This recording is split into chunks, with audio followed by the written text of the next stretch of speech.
Craig. The former champions, the English Lords, a tragic situation. They were in Europe, where they are the defending Global Wrestling Federation champions, or the former champions, involved in a very serious automobile accident on the Autobahn in Germany, and subsequently they have ended their careers. Very tragic situation, but the Global Wrestling Federation offices in Barcelona, Spain, have decreed that we will hold the tournament here on Supercard to determine the new GWF Tag Team Champions. Let's take a look at how the pairings will run down. To start things off, it's the American Breed against the team of the cartel, Cactus Jack and Muck'em Singh. No question that Cactus Jack and Muck'em Singh are going to be the odds-on favorites going into at least this first match. They have the experience, and they do have that cartel backing of the boss. El Gran Coloso teams up with a Firecat to take on Tom and Mike, the Dirty Davis brothers. Dirty Davis brothers from the wrong side of Nashville, if there is a wrong side of Nashville. Pretty nice town from what I remember. But Tom and Mike Davis are not nice guys. We're going to see some really tough stuff from these two. Jeff Gaylord and Action Jackson team up to take on the team of Wild Bill Irwin and Johnny Ace. Interesting combination between Bill Irwin and Johnny Ace. Johnny Ace, young, high-flying, formerly a member of the Dynamic Dudes. Wild Bill Irwin, just that, a wild brawler, former UWF Tag Team Champion. Tag team experience for these men, but not with each other. Will be interesting to see how that shapes up. Eric Fontaine will team with Brian Adias to go against Christopher Love's team of Hot Body, Randy Rhodes, and Quick Rick Guerin. Well, with Christopher Love in the arena, you never know what to expect, and I think that will hold pretty much to form with these two. We move on as Gentleman Jim Cornette presents his team of Stan Lane and a mystery partner to go against Kendo Nagasaki, the Dragon Master, and the Dark Ninja. Well, Kendo Nagasaki, a long career in wrestling, but I don't know that Stan Lane and his mystery partner, whoever that's going to be, that mystery partner concept is going to throw off Kendo Nagasaki and his man, the Dark Ninja. That's going to be interesting to see how well the mental game is played in that match. A match I'm looking forward to. Chris Walker and Steve Simpson against the team from California, the California Stud and Hollywood John Tatum. Well, John Tatum, well, we've gone over his many attributes over the last few weeks. I'm really looking forward to seeing Chris Walker and Steve Simpson, two different athletes. Steve Simpson, a light heavyweight, very lithe individual. Chris Walker, just that Greek god body. Will be interesting to see how they make a team. Chaz and Garvin to team up to take the Brutes from New Zealand, the Royal Family. Well, the Royal Family, Rip Morgan and Jacko Victory. What can we tell you? Really out of control, very unorthodox match stylings there by the Royal Family against Chaz and Terry Garvin, two very good-looking young competitors. Wet and Wild to go against the Aztec and Chico Torres. Chico Torres and El Aztec from the Lucha Libre style of wrestling. Both men very well-versed in that high-flying style of wrestling. Will be an interesting match. Absolutely. The All-American team of the Patriot and Private Terry Daniels to go against Bad News and Big Bully Busick. Well, Bad News and Big Bully Busick are going to be the team of the tournament, no question about it. Great to see the Patriot in this tournament, the television champion, teaming with another great American in Private Terry Daniels. The Renegade Warriors against the Cuban Assassin and El Cubano. El Cubano and the Cuban Assassin to face Mark and Chris Youngblood. The Renegade Warriors, everyone knows them. We know what their strengths are. We don't know much about the Cuban Assassin and El Cubano as a team. Interesting to watch. The Handsome Stranger and Stephen Dane go against Hustler Rip Rogers and a new member of the cartel. It's not filled in yet. We don't know who that's going to be, but Rip Rogers and the fourth member of the cartel. Interesting. Joel Deaton and Bad Boy Billy Black against Iceman Parsons and the Hammer. It rounds out the pairings for a great tag team tournament. The action begins when we return. Cartels in three. One of two, I understand. Muck'em Singh and the newest member, Cactus Jack. Two mugs. Boy. I don't know of any mother that would love those faces. A maniacal Cactus Jack teaming with Muck'em Singh. This definitely a match not made anywhere that I know of. As you take a look at the eyes of Cactus Jack. There's the American Breed of Dapper Dan and Rick Gonzalez. Cactus Jack. A maniacal man from Truth or Consequences, New Mexico. Wow. That guy doesn't even have any water to have a boat in, not to have both oars in. There he is, boss. The new member of the cartel. What do you think, boss? The boss must be very happy. a very weird. Got more money than he knows what to do with, apparently, to spend it on these guys. Into the ring first is Rick Gonzalez to try to face off against Malcolm Singh. Singh sends him over, misses with a clothesline, but very rarely misses twice. From Karachi, Pakistan, one of the original members of the cartel teaming up with one of the newest members. Up and over. Here comes Singh. Oh! Wow. A move kind of made famous by Hulk Hogan, but I don't think there's any comparison between those two men. Now in comes Cactus Jack. Yeah, I think Singh's might come down a little bit harder. And here comes Cactus Jack into the ring. The forearm by the maniacal man from New Mexico. Goes to the rope and oh my! Oh! That hurt me. Give credit to Gonzalez for being able to kick out of that. Look at that face. And we're just getting started.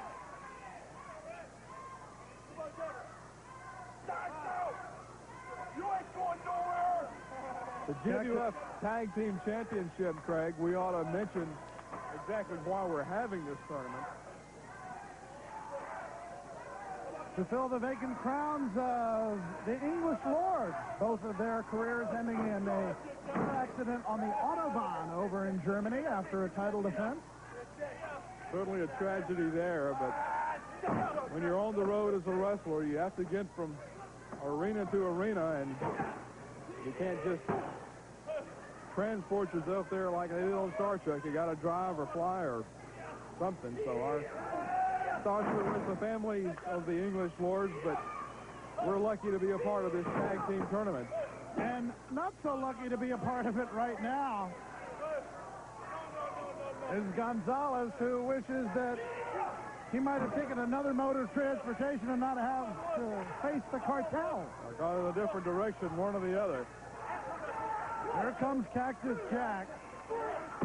Cactus Jack with no regards for his own physical well-being, let alone his opponent. That's exactly right, Craig. He will jump and dive and just kill himself just so he can get that little edge over an opponent. I don't know how he's been in the wrestling business as long as he has been, taking the chances that he does. I remember seeing Cactus Jack in a match in Philadelphia, Pennsylvania, where he literally went through barbed wire to get at an opponent. A match against Hot Stuff Eddie Gilbert where Cactus Jack was tied up in barbed wire for almost 20 minutes, had to be hospitalized for 2 nights because of the loss of blood.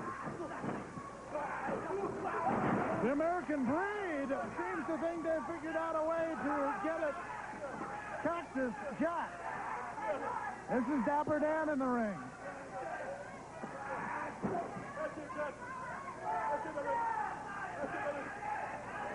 Cactus said he's going over. Let's see if the prophecy is true. And due to this, ho-ho! Bang, bang! And here comes Sting. The cartel. 2 maniacal men going to work. Back into the ring. What a strange bird this boss must be. So far, he's got Rip Rogers, Muckin Singh, and now Cactus Jack in the cartel. Who else is going to join this outfit? There's a rumor that there's a new member. It hasn't been confirmed, but with the cartel having 2 teams in the tournament, obviously somebody is going to have to team with Rip Rogers. We'll find out as the days progress. The tag into Cactus Jack. And Cactus with a boot. Just a big man. Snaps the neck down. Almost a DDT by Cactus Jack. Didn't quite make it a full DDT, but if you want my opinion, a little more effective because he came straight down on his head, where a DDT you can position your body to where you're coming on your face almost. That was head first, almost like a pile driver. Into the corner. Boxing courtesy of Cactus Jack. Those punches landing on target. Sends him into the corner.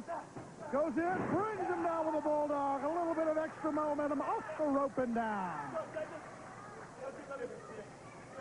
The tag to Makam Singh. The American Breed also with a tag. In comes Dapper Dan trying to stop the freight train going. That of the Cartel. Dapper Dan having a little success. I spoke too soon, as Dan was almost reeling Big Makam Singh, but Singh came back. And we're just getting started here in the tournament, and still filing into the Global Dome. As this the first match of the tournament.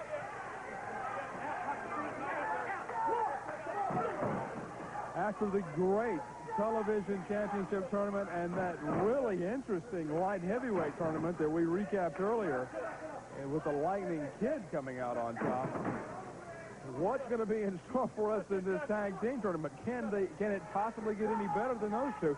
I can't wait to find out. It's off to a good start here. Russian leg sweep, courtesy of Cactus Jack. Count of one. And Dapper Dan somehow kicks out. I don't know if the American Breed will regret that happening. Out to the ring apron. Cactus Jack goes down. Picks his man up and brings him down right by the railing. Goes up onto the apron.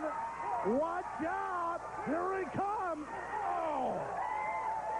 No one does it like Cactus Jack. Good.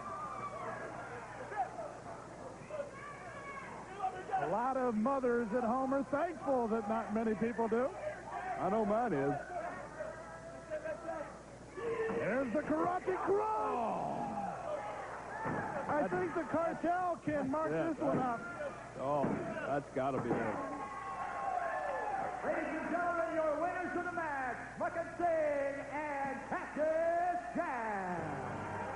We will see the debut of the Dirty Davis brothers. First, let's go back and take a look. First, the elbow off the apron by Cactus Jack. That's followed up by the crunch. The Cartel, the winners. Mike Davis and brother Tom. The Dirty Davis brothers. You never know where That's Mike. The shorter one and the younger one, from what I understand, is Tom. And these two gentlemen who play dirty pool. Well, it's dirty wrestling sometimes. Absolutely. Their opponents in this first round match, the Firecat and Albert. Wow.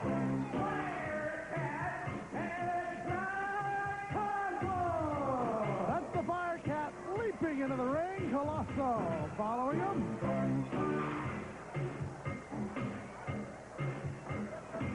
Tom Davis wanting to get things started right away. There you see the colorful Firecat. The Firecat, I understand, quite agile like a cat. El Gran Colosso from south of the border. And those two guys just like beating up people. The Dirty Davis brothers. Well, the Davis brothers certainly have a lot to live up to in the way of brother tag teams. Jack and Jerry Briscoe, Terry and Dory Funk Jr., going way back, Ole and Gene Anderson. How about the Valiant brothers? The Valiant brothers, and today the Beverly brothers, and of course Rick and Scott Steiner. So the brothers as tag team type situation in wrestling, they have a lot to live up to. Big shoes to fill do Mike and Tom Davis. The Firecat. What an interesting match. Well, any art student out there will tell you that purple and yellow are complementary colors on the old color wheel. And if nothing else, he's very complimentary. Firecat going everywhere. Get all pulls him down in the fire pouch. Flips him over. 2 times to the fans weren't quite sure how to take the Firecat, but after he delivers those kind of moves, they're enjoying it. His own version of the Frankensteiner and a couple of really nice-looking arm drag takedowns. And that back flip got an 8 from most every judge in the place. That's right. We'll throw out the top and the low score there. Very impressive debut for the Firecat. And Mike Davis acknowledging with that nod of the head that, yeah, this guy's a little bit different than I thought. I'm going to approach him a different way. Into the ring, El Gran Coloso gets the side headlock on Mike Davis. Into the ropes. Coloso takes down Davis. Trying to get him in the shoulder block. Davis gets out of the way. And Coloso gains control. Coloso with the drop kick. Look, oh, watch out. Pulls him over. The Dirty Davis brothers with a Dirty Davis roll. Oh. The Firecat adds the right. There is the tag into the Firecat. Over the top rope. The kick and the side headlock once again. Spins it around. Look at that. The double leg trip into the arm bar from behind. Quick as a cat, no doubt about that. We know that Mike and Tom Davis are not new to the sport of wrestling. There's too good of a look at Tom Davis, I think. Rolling him over. I just want to know how the Firecat can see out of that match. That's a good question. I don't know. Apparently he can see enough to do some spectacular moves in there. Davis has the cat backed up to the rope, sends him into the ropes. And the cat comes down on top of the top rope. Courtesy of a trip by Travel Agent Mike Davis. Tags into Brother Tom. Firecat tried to block it, tried to hold off going into Davis, but his momentum took him right into Mike Davis, and Davis threw him up for that hot shot type maneuver, and now Tom Davis moving in on the Firecat. Tom Davis at 252 pounds out of Minneapolis, Minnesota. That was where he most recently lived before moving back home with Brother Mike. Double arm suplex, pulls him over and brings him down. Davis, versed in the art of submission wrestling, but also knows how to brawl as he uses the sole of the boot. Mike Davis. Davis, well-versed in tag team wrestling, has held many titles, but never teamed with his brother. And the reason for that is Tom Davis was in Japan making a big name for himself over there, wrestling for the Frontier Martial Arts Wrestling Association and for the Universal Wrestling Association of Akira Maeda. And that's a tough call in Japan. There's a belly-to-belly suplex, which shows that this man is indeed versed in the wrestling arts as well as the submission arts. Firecat goes up and over, and the cat maybe using some of his 9 lives here, but comes back with a boot. Snap suplex by the Firecat. Goes to the rope, and Davis hits him with a boot from behind into the small of the back. Keep your foot out of the I match. should correct myself. Mike Davis. 2 Davis. That's right. Davises? That's close enough. I don't think you can conjugate Davis. Either one of them. Conjugate that into a count of 2 by Tom Davis. Tags into Brother Mike.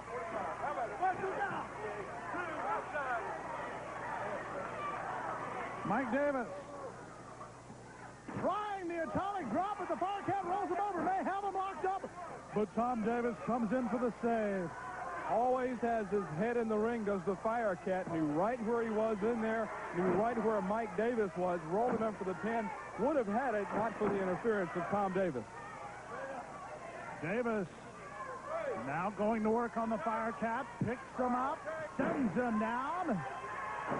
Thinks he has the Firecat worn down enough for a possible pin, but as you can see there, only a count of 1. Flying elbow when it looked like the cat was about to get set up for a backdrop. Davis was not expecting that Firecat out of left field, that last piece of energy he had. Lord, Tom Davis. Tag into Mike Davis. The Firecat takes it now from Colosso, who is cleaning up house. Colosso doing it in there against both Davis brothers now. Colosso, and now Firecat comes out against Mike Davis. It's just going all over the place, and Firecat goes out. Meanwhile, Colosso rolling up. Tom Davis, and clothesline sends him down. Mike Davis goes out. Tom Davis rolls him up, gets the pin.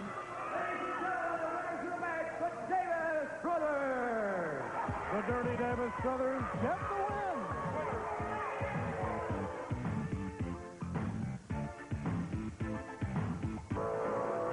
And still filing into the Global Dome for this first round match as Wild Bill Irwin, hello there. Wow. And Johnny Ace team up to go against Jeff Gaylord and the Blue Avenger. Now, this was originally supposed to be Jeff Gaylord and Action Jackson. Right. But apparently they had a falling out, and Jackson said, I don't want to be a part of this team. I'm out of here. That's exactly right. An incident we saw in Major League Wrestling between Jeff Gaylord and Action Jackson. And that team went by the wayside pretty quick. And the Blue Avenger steps in Action Jackson's shoes to be Jeff Gaylord's partner here in the first round of the GWF Tag Team Tournament. Johnny Ace in there against Jeff Gaylord. Both similar in size. Ace maybe a little bit taller and came down from above with that shoulder block. Goes up belly to back suplex. Gets the cover. Count of one, count of two, almost three. Just like that, Johnny Ace. 2 3/4 count on Jeff Gaylord. Ace gets Gaylord with a clothesline, and Gaylord able to power out of that. Johnny Ace back after a recent tour of Japan. Wrestles tag team action with Kenta Kobashi in Japan. But now going after the titles with Wild Bill Irwin as his partner. Gaylord got ready, belly to back suplex. Sends Johnny Ace down. Now, for what is almost thought of as a garden variety suplex, except it's reversed. That time by Johnny Ace. Count of two, but Gaylord's able to get the kick out. Johnny Ace and Kenta Kobashi, former All-Asian Tag Team champions, losing that championship to the bad boy Billy Black and the outlaw Joel Deaton. And we will also see that team, known as the Wild Bunch, later in this tournament. Gaylord going against Wild Bill Irwin as Wild Bill sent back to the corner. Gaylord with a knee. Sends Irwin into the corner, downset high. Ouch. Gaylord down, but now he may be out. Wild Bill Irwin and Johnny Ace both have had long careers as tag team wrestlers. Wild Bill Irwin, of course, one half of the Long Riders with his brother, the late Scott Hogg Irwin. Wild Bill Irwin also former UWF Tag Team champion with the late Bad Leroy Brown. Johnny Ace, a former member of the Dynamic Dudes with Shane Douglas. So both of these men know their way around a tag team wrestling match. Right now, Jeff Gaylord will tag into the Blue Avenger. And give credit to the Blue Avenger for coming to the aid of Jeff Gaylord in a worst-case scenario. Certainly so. Holding onto the arm of Wild Bill Irwin. Avenger comes in. I don't think, of course, we don't know who the Blue Avenger is, but I don't think he's ever tagged with Gaylord before. And he comes in at a distinct disadvantage in that he probably, as of as late as this morning, maybe, didn't know he was going to be in this tournament at all. And here he is in the first round against an accomplished tag team like Bill Irwin and Johnny Ace, tagging with a man like Jeff Gaylord. Wow. Side Saltow. He may not answer his phone anymore. Very true. Ace comes in, the kick to the shoulder. Double underhook, sends him over on the suplex. Hooks the leg, count of 1, count of 2, but Ace unable to get the 3 count for the win. Forearm to the upper back. And now into the abdominal stretch. Johnny Ace, a big fella, about 6'6". Easily. You and I being the tallest announcing team in wrestling, we both look up to this man, quite literally. Certainly do, in more ways than one. Johnny Ace. Watch out here. Wow. That's one way to control your opponent. Count of 2 by Rick Manning. Just taking all the leverage away, and here's something that could take some sense away from you. The boot, definitely not a wrestling boot. Those are just cowboy boots that Wild Bill Irwin has somehow gotten the competition committee to approve for use in the ring. He just picked those things up down the Seaman Freeway and just brought them into the arena. Didn't get them. Got to be uncomfortable in there. Wow. Spin them around and send them down. That's the philosophy of Wild Bill. That's exactly what he did, too, so he's living by his own philosophy. The Blue Avenger attempting to affect Wild Bill in some way, but right now it's the Avenger taking the worst of the beating. Side cut red suplex, almost slam dunked him the reverse way. Irwin having his way with the Blue Avenger. Want to stress here, Craig, first round action, the GWF Tag Team Tournament. And we've mentioned before the tragedy that befell the English Lord. Speaking of befalling, how about that clothesline befalling Wild Bill? Bill Irwin befalling all around that ring at the hands of Jeff Gaylord. And the Tiger from the University of Missouri, first team All-American, sends Wild Bill down and gets a count of 2. Irwin with a leapfrog. Both men go down. That's 2 big men to crash into each other. I can understand that feeling. As a former football player, I had pads and the likes you've never seen, and it still hurt you run the head up. These 2 men just in there in the trunks and nothing else. That'll take it out of you. Gaylord covering up on Irwin, gets a count of 2. Jeff Gaylord, a well-built athlete, former Missouri Tiger, holds numerous weightlifting records, was an All-American as a senior at Missouri. But all that football prowess, none of that will earn you a championship here in the GWF, as you have to earn that by getting the 1, 2, 3 in the ring. 3 final teams will make the final round here in the GWF Tag Team Tournament. There will be a coin toss. One team will receive a bye into the actual finals. The other 2 teams have a playoff match with the winner facing the team that draws the bye. The winner of that match will be the GWF Tag Team Champions. Right now, Gaylord, who was without a partner earlier, seeming to have an advantage here with Johnny Ace, the neck breaker. Come on. Now Johnny Ace, a big fella, but Gaylord having his way with Ace in there for the moment. But Ace, with that Japanese tutelage of Kenta Kobashi that he's received in the All Japan Wrestling Federation, he's going to put some moves on Gaylord. Gaylord hasn't seen from Johnny Ace before. Coming down from above, Wild Bill Irwin.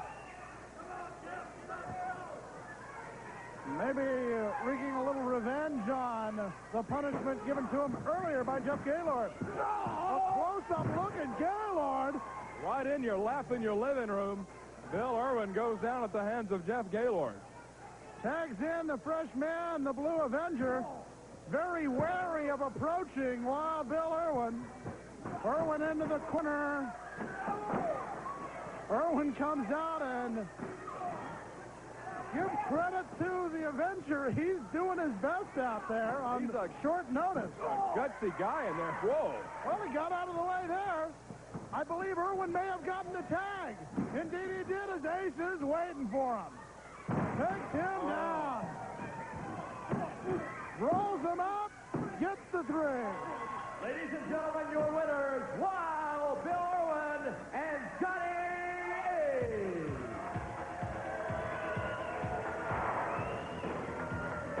Coming up next, Joe Pedicino talks to Wet and Wild when we return.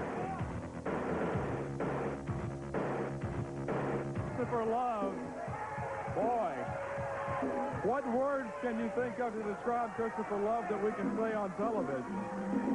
Not many, that's for sure. Exactly right. There's a Quick Rick and Hot Body Rhodes, the team brought in by Christopher Love, who already is the manager of the LPWA Ladies Tag Team Champions, the Glamour Girls. Well, the Glamour Girls have nothing on these guys. And there's Christopher Love discussing Ugandan affairs with a fan here at the Global Dome. I'm sure there were a few hot-ends. Oh, my. Look at these two. The feathers may be flying in this one.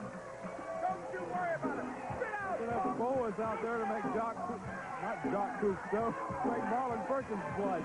But then again, he's pushing up daisies, isn't he? Eric Fontaine and Brian Adias are the opponents. Let's talk about them some. I'm talking about these guys in pink. Fontaine, a pretty big fella. Brian Adias, we know a lot about.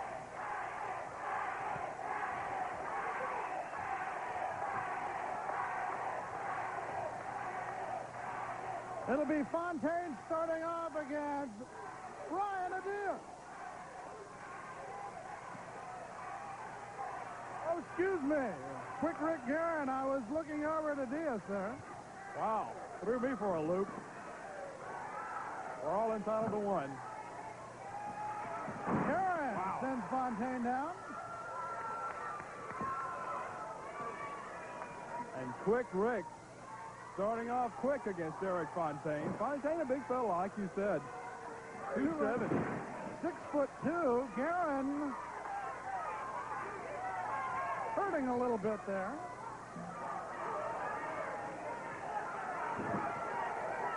Eric Fontaine, former UCW North American heavyweight champion up in the Oklahoma, Arkansas, Nebraska area.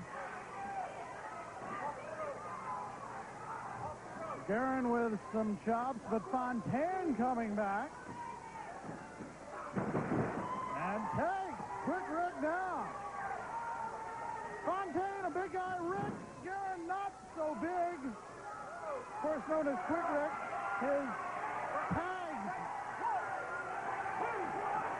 may not be too quick if these two gentlemen are able to keep them in the corner. Brian Adias coming in now. And Brian Adias, long history in wrestling. Been at this sport for about 13 years. Snapmare by Adias. Guerin down to the net and knee right into the throat. And you won't outthink Brian Adias in a wrestling ring. That's one thing. You may be bigger than Brian Adias. You may even have more years of experience, but I think Brian Adias, it's very difficult to outthink this man in there. And Rick Guerin, Quick Rick, as he's being called, certainly won't do that, I don't think. This is an even matchup weight-wise, 225 against 220. The 225 belonging to Brian Adias.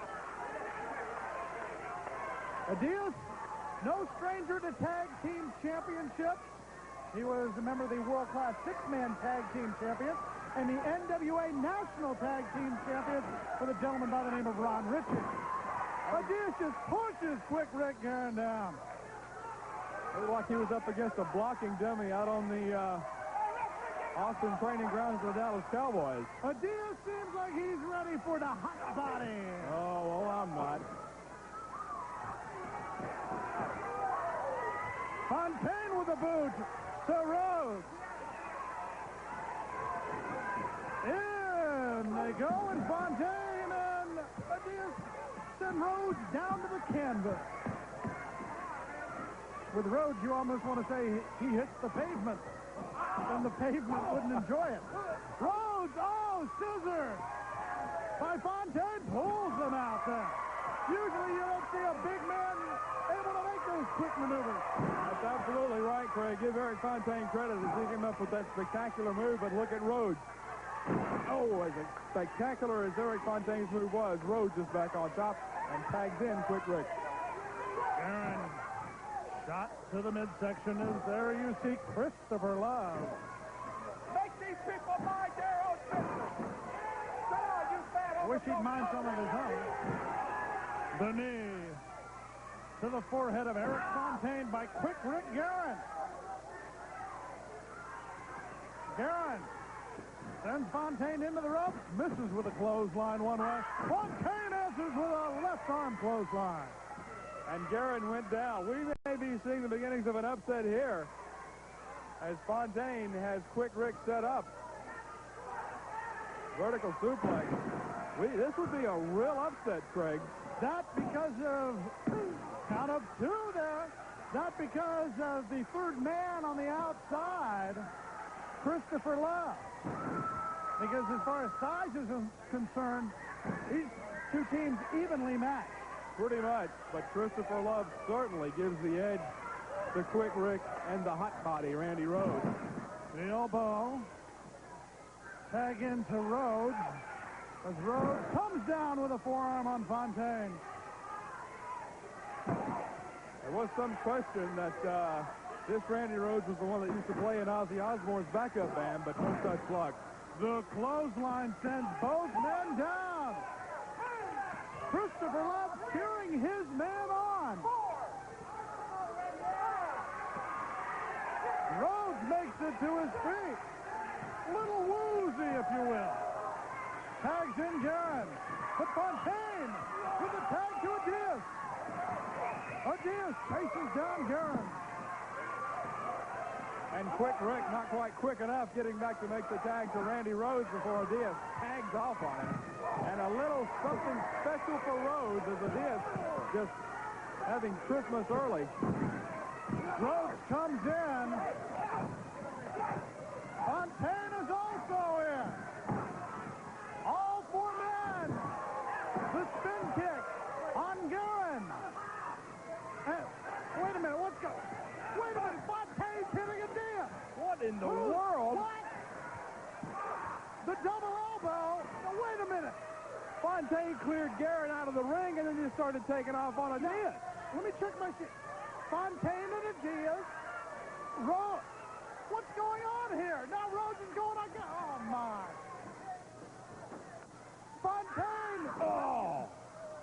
What has happened to Now, wait Eric a minute. Fontaine? Now, Rhodes going to work on his partner. Fontaine going to work on his partner. What's going on here? The DDT on Adias by Eric Fontaine is his partner. There's the bell. And they're pinning their own partner. What a weird turn of events. Ladies and gentlemen, this match is no contest. I'll say.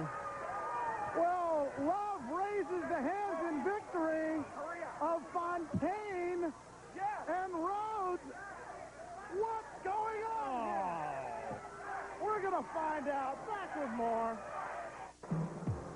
There you see Kendo Nagasaki, the Dragon Master, along with his partner, the Dark Ninja. Now, we have not been told who the partner of Sweet Stan Lane is. Joe Pedicino found out. And now the crowd is going to find out. So are we. The Louisville Slugger, Mr. Jim Cornette. Well, I think we'll let Mr. Cornette handle the introductions as he usually does. What a team. All right, Rednecks, rise and shine, and welcome to the ring, the winner of the Global Wrestling Federation Tag Team Tournament, the gangster of love himself, Sweet Stan Lane.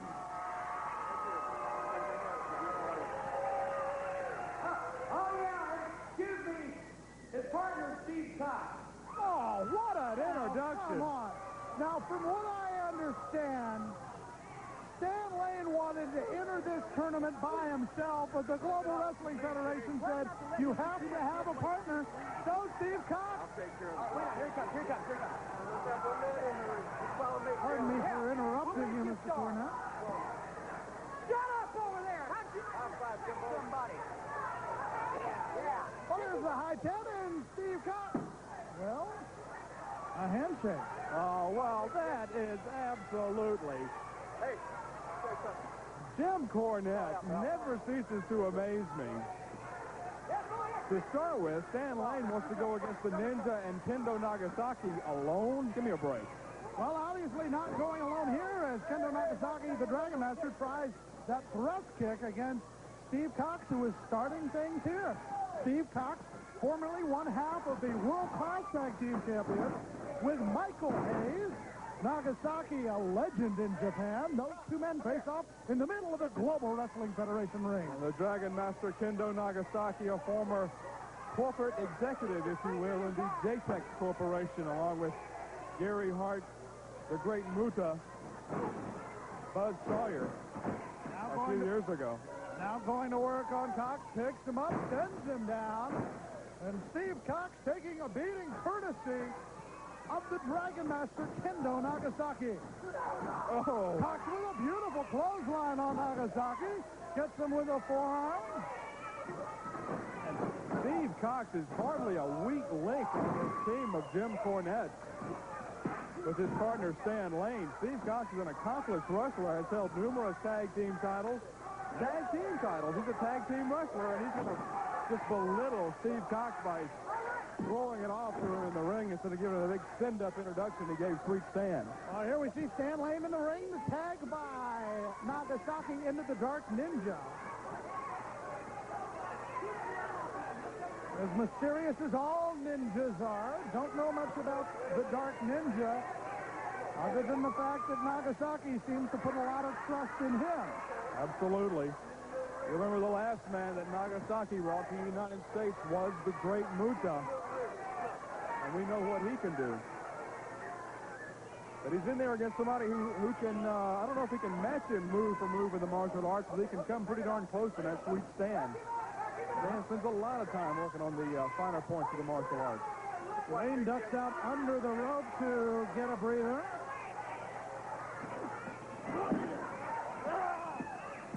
Leg trip. Half Nelson pulls him over, but the Dark Ninja rolls it into a hammerlock. And Lane will escape by using the rope. Interesting, we should have James Beard as a referee, who is not going to buy that story. But James Beard, a very respected official in Japan for the UWF and for FMW in Japan. It's good that he's in there with these two martial arts experts. Maybe something will come up where referee James Beard's experience will help him, where another referee may not know what to do with that situation. Thrust by Lane into the throat of the Dark Ninja. Sends him in to the rope. And Stan Lane says, I have things in control all by myself. Going into the mask, Cornette cheering his team on. Really? Sure looks like it. I can't tell how much he's cheering Steve Cox here, but it's going to take that link of Cox and Stan Lane to win the tag team title. Absolutely. Steve Cox is... There's a good example of how good a wrestler Steve Cox is the Ninja is dropped like a bad habit down there. He says go after the eye, but Cox will tag into Stan Lane. Cox more versed in the scientific and stick by the rules type wrestling, while Stan Lane has broke just about every rule in the book.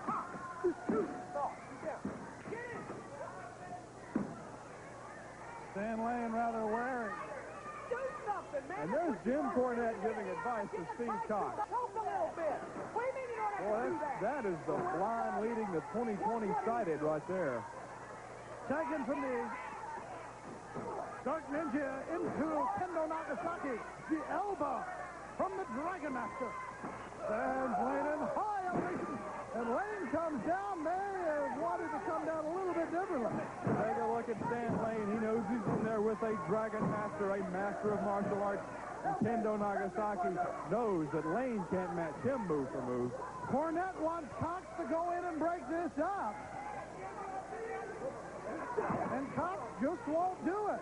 Cornette's losing control at ringside like he ever had any. Steve Cox taking over with the arm drag. Now in control of the left arm is Kendo Nagasaki. Throws him out. Now Nagasaki doesn't necessarily have to play by the rules. He certainly does not. He's had a long career of not playing by the rules, and if Steve Cox and Stan Lane want to play rough, Kendo Nagasaki will go right at it with you. Throws Cox back into the ring. Nagasaki, known as the Dragon Master, coming down with the knee. Cornette and Lane look a little bit upset. The Dark Ninja comes in. Charged by the Ninja.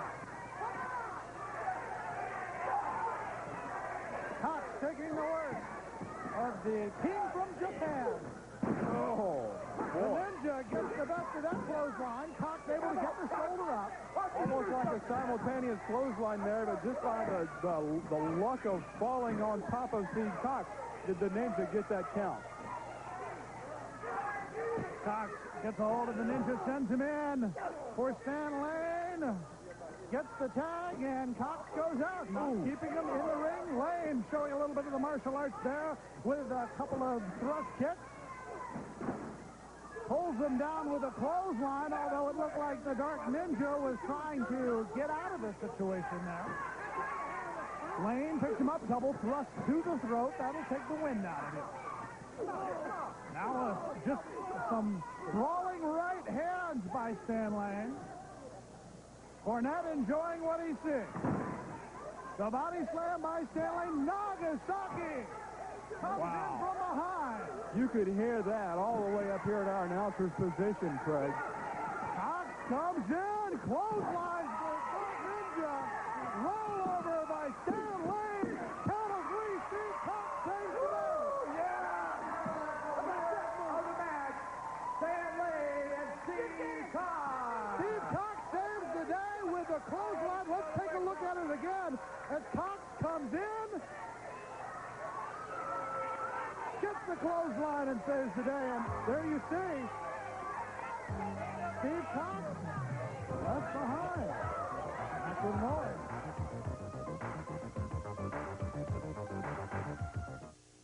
If you added up all the potato chips you've eaten during poker nights and play those games, you'd end up with some serious fudge.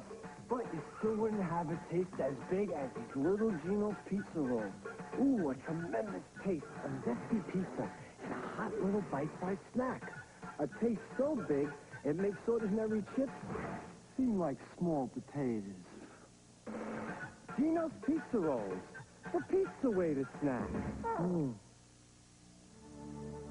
It takes desire and dedication to break out of the mold of an average body.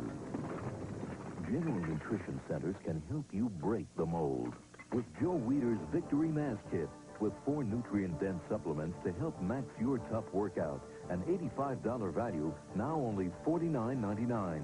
Joe Weider's Victory, the choice of champions.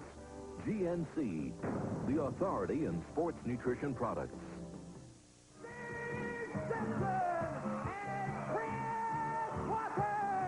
Steve Simpson and Conan, Chris Walker, making their way around ringside.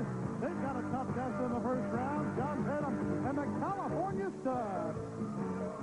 California Stud looks like he's slimmed up a little bit, has really firmed up his midsection and toned up his chest. And so a toned up, more muscular California Stud is going to make an even tougher opponent for Chris Walker and or Steve Simpson. Conan and Chris Walker getting set to face off against Hollywood John Tatum. No, I think Steve Simpson. No. After you, sir. It'll be Chris Walker against John Tatum to get this first round action underway. Oh, there's a look at Conan Chris Walker, formerly one half of the Georgia All-Star Tag Team Champions, along with Fabian.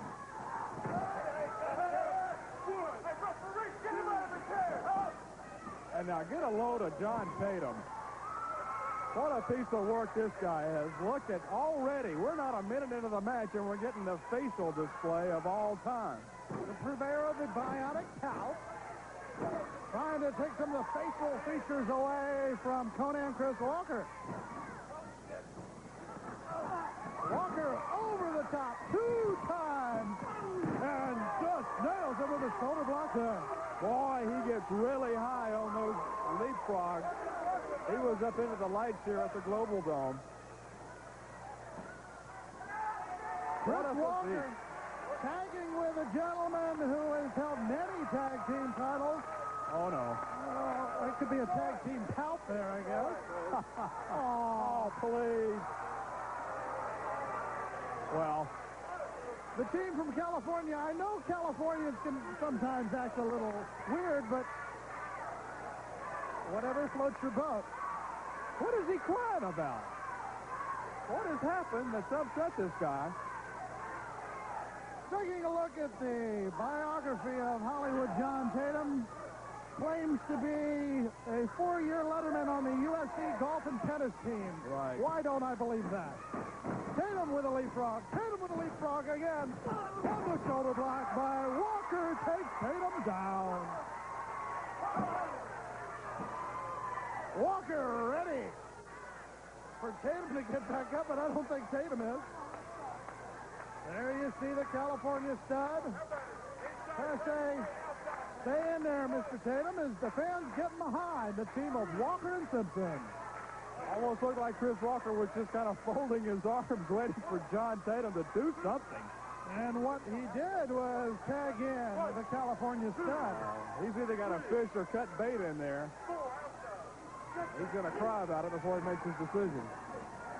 Battle of two muscular men as they roll around the ring and into the corner. No, they bypass the corner. The shot by the stud. Misses with a clothesline. Misses with a clothesline. The other side. Cross body block. Oh, onto the top rope. The stud places the throat of the man known as Conan. Almost a hot shot there as Chris Walker draped across that top rope, and that'll take the steam out of anybody. The tag into John Tatum. 2 boots to the chin. Wow.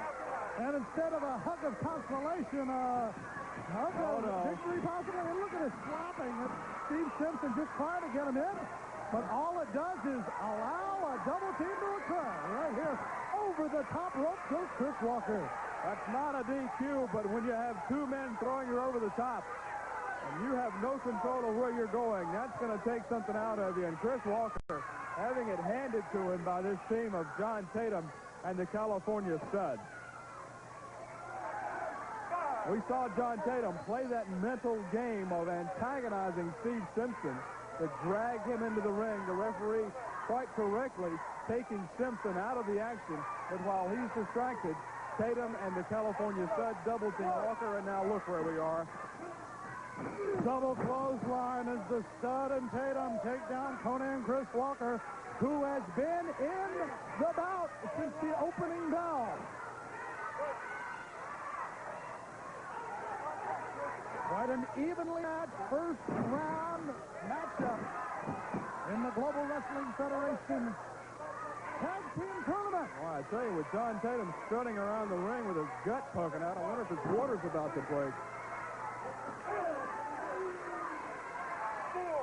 The California Stud going to work on Chris Walker. Walker wanting to tag the Stud, coming around with the left. Now has him almost taunting him, allowing him to see a Russian leg sweep. Goes over. The count of 1, 2 is the count by Sean O'Brien. And Craig, just like in the television title tournament won by the Patriot, the light heavyweight tournament won by the Lightning Kid, this tag team tournament, only the cream of the crop in tag teams. Many, many applicants, only 24 teams selected. Sunset flip attempt by Chris Walker. Tatum losing his balance, but gets the tag. Tatum holding onto the foot of Chris Walker as the Stud takes him down. The tag team tournament to fill the vacant crowns held by the English Lords over in Europe.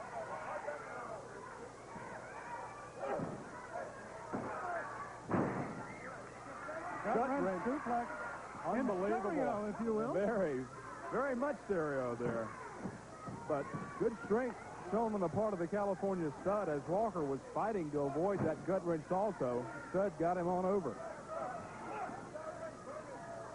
The team of Tatum and Price have been successful in keeping Walker in the ring since the opening bell. Both men hearing bells now. Absolutely. Cheering for Chris Walker to get back to the corner and tag in the freshman, Steve Simpson out of South Africa. The referee's count is underway. First man to his feet. The referee stops the count. The first man to his feet arguably will get the tag. And there is John Tatum. He tags in the California Stud. Can Walker get over? Yes, he can. The crowd coming alive as Simpson going to work on both members of the team from California. All right for Tatum. Now all four men in the ring. Tag team action in the GWF. Raking the eyes is Hollywood John Tatum.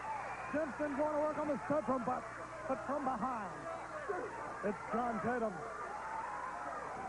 A trip over the top rope. Wow. Did Simpson hit his head on that hard concrete floor just outside of the mat? If he did, we may not see Steve Simpson anymore. Tatum getting ready for one of his Oriental kicks, and hits Price. The Stud goes down. Simpson climbs up. Comes down right on top, and the California Stud rolls him up. Count of three. Your winners of the match, Chris Walker and Steve Simpson. A pat on the back for Conan. We're back with more.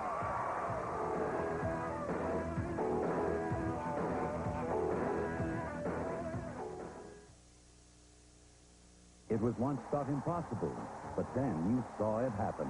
The Chicago Bulls won it all. Call this toll-free number now and enjoy the Bulls' rise to glory on this amazing video, Learning to Fly, free with your paid subscription to Sports Illustrated. Your free video not only gives you all the thrills of the playoffs, it shows you what it took to get there, the years of frustration before the pieces fit and the tables turned. The Pepperdew Jam. It's a high-flying 50 minutes that you won't want to miss.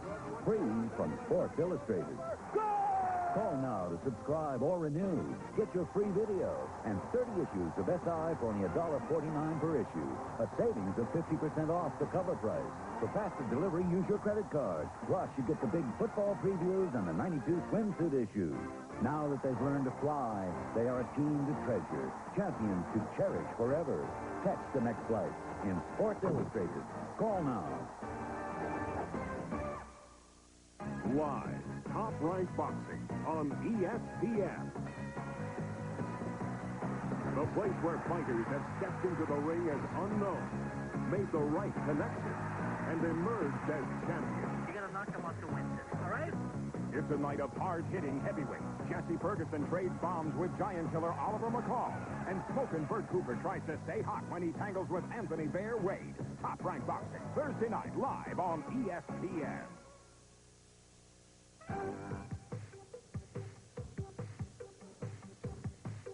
Hi, everybody. It's time for more news from the newsroom. I'm Joe Pedicino, and we're backstage at the Global Dome. We'll be going back out to more great action from the Global Dome. But first, it's time to take a look at things that are happening in the world of professional wrestling. Chris Love, what is he trying to pull? He pulls a fast one in the tag team tournament. But will he get away with it? He enters both of his men as separate teams. Then they turn on their partners, as we've seen, and now he says they will continue on in the tournament. I am being told that the GWF is taking a close look at that situation. They may just have some news for Chris Love, and he just may not be too happy about it. Speaking of teams in the tournament, Walker and Simpson are a very dynamic team. They defeated one of the top seeds in the team of John Tatum and the California Stud. The team of Walker and Simpson have great bodies, great skills, great minds. They seem to think alike. They are going to be a team that is hard to beat. Well, we talked yesterday about the Royal family and their entrance into this team, this tag team tournament.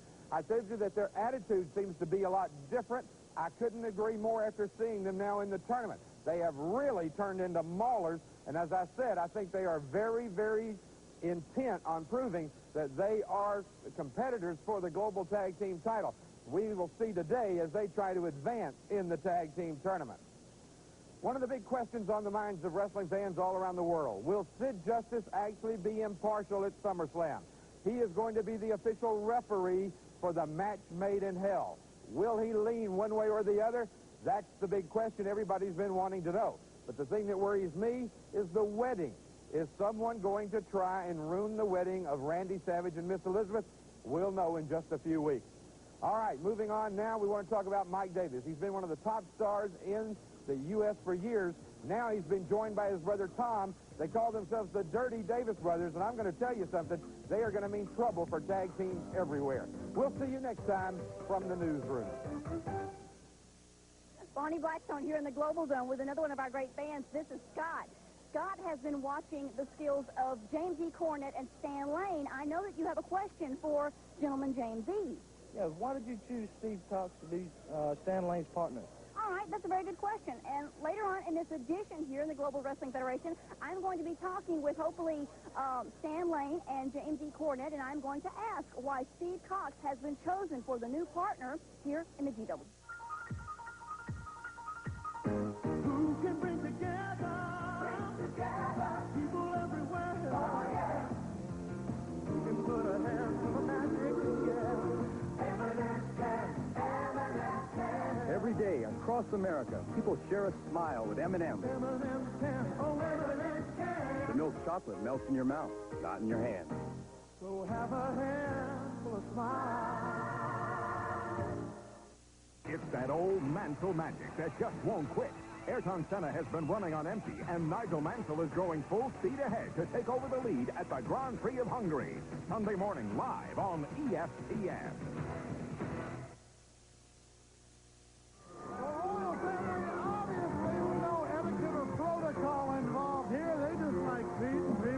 They can't even spell those words, Craig, I don't think. Probably can't even say them. And the royal family, wacky, very much so. Individually, Rip Morgan, Jacko Victory. And we just saw Hollywood John Tatum in a losing effort with his new partner, the California Stud. Jack Victory and John Tatum were at one time UWF Tag Team Champions as well as Wild Wild West Tag Team Champions. And as a matter of fact, it was losing those Tag Team Championships that, well, I still don't know what this is all about, that made Jack Victory go away from the American work ethic, as he says, and joined Rip Morgan, went over to New Zealand, won the Tag Team Championships over there, and got this new absolute mauling style that Rip Morgan is showing here. Rip Morgan, certainly the powerhouse of this team. Look at Chaz. Chaz trying to take him down with a drop kick. Morgan seemingly unaffected. I'd like to see Rip Morgan try that maneuver. Give you an idea how big the royal family is. Morgan at 6'4" and a half, 270 pounds, going against Chaz, who, although usually a light heavyweight contender, can take on the big guys, but not right now.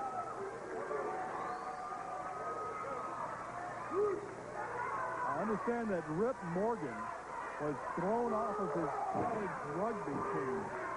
Am I reading that correctly? As a matter of fact, he played a few games for the All Blacks over in New Zealand, and they didn't like him too much there. Jacko Victory comes in here. Victory with a body slam on Chaz. Jacko Victory, 6'3", 278 pounds, born in Atlantic City, New Jersey, but has become expatriated from the United States of America. That's all right. I didn't know he was Catholic. Oh, that's excommunicated. Your thesaurus is on the blink. Here comes Terry Garvin. Down onto the arm of Jacko Victory. Oh, big forearm.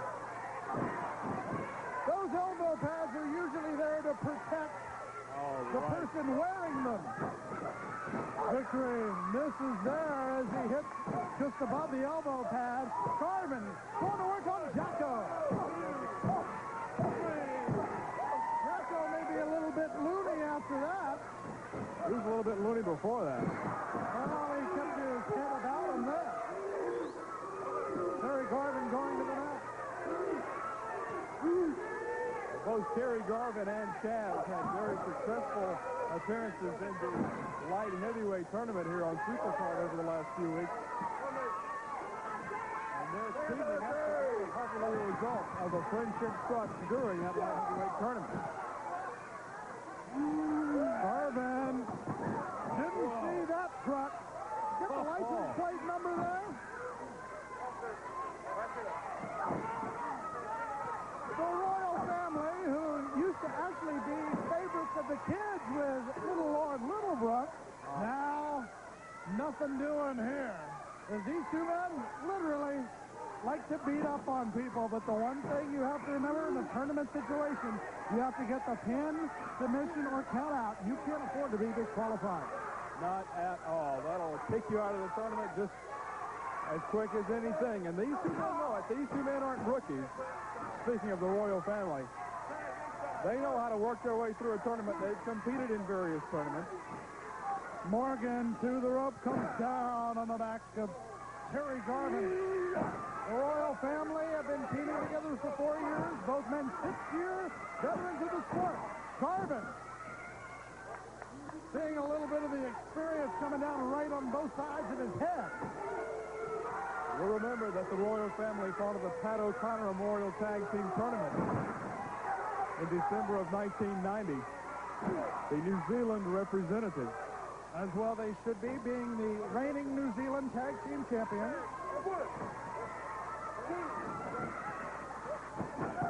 Double backdrop sends Garvin down to the mat. Chaz has seen about enough. But Sean O'Brien keeping order in there, as tough as it may be, with the royal family double teaming here. Victory picks up Garvin, has a hold of him, carries him around the ring. And that bear hug, absolutely doing what it's supposed to. Putting the pressure, cutting off the breathing, and also going to work on the lower back. Speaking of the lower back, chiropractic help courtesy of Jacko. You could hear that all the way up here. The boot to the midsection by Rip Morgan.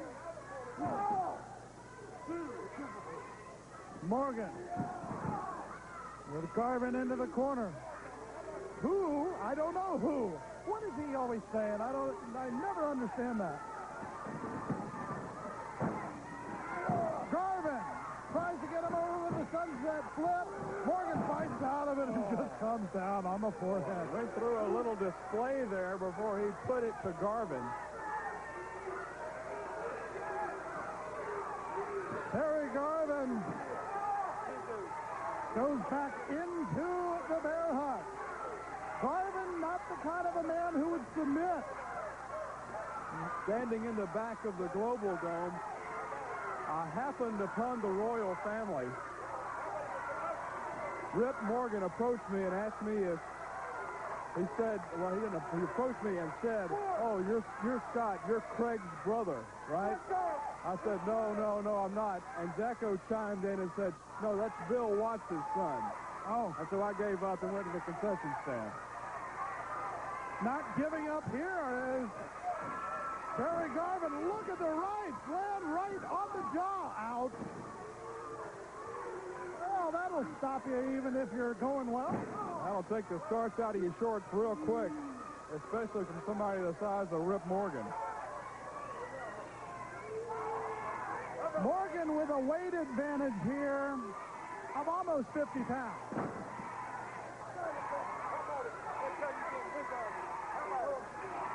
And putting most of that weight onto the neck of Terry Garvin. Garvin, a former tag team champion, is a member of Beauty and the Beast. a time that he would much rather forget, however. He has great hair, though. Morgan comes down, but Garvin out of the way. Garvin needs the tag to Chaz badly. Garvin has been in the ring now more than 7 minutes. Gets the tag into Chaz. Chaz flies in and goes to work on Victory. Garvin has a little fight left in him. He goes after Morgan, all 4 men in the ring. Morgan dumps out Garvin. Victory misses with a clothesline. Chaz is there. Gets the savate kick. Goes up to the top rope. Gets the cross body block. Victory catches him. Puts him down. Gets the count of 3. Ladies and gentlemen, the winners of the match, the Royal Family. The Royal Family, the New Zealand Tag Team Champions, going after the GWF title.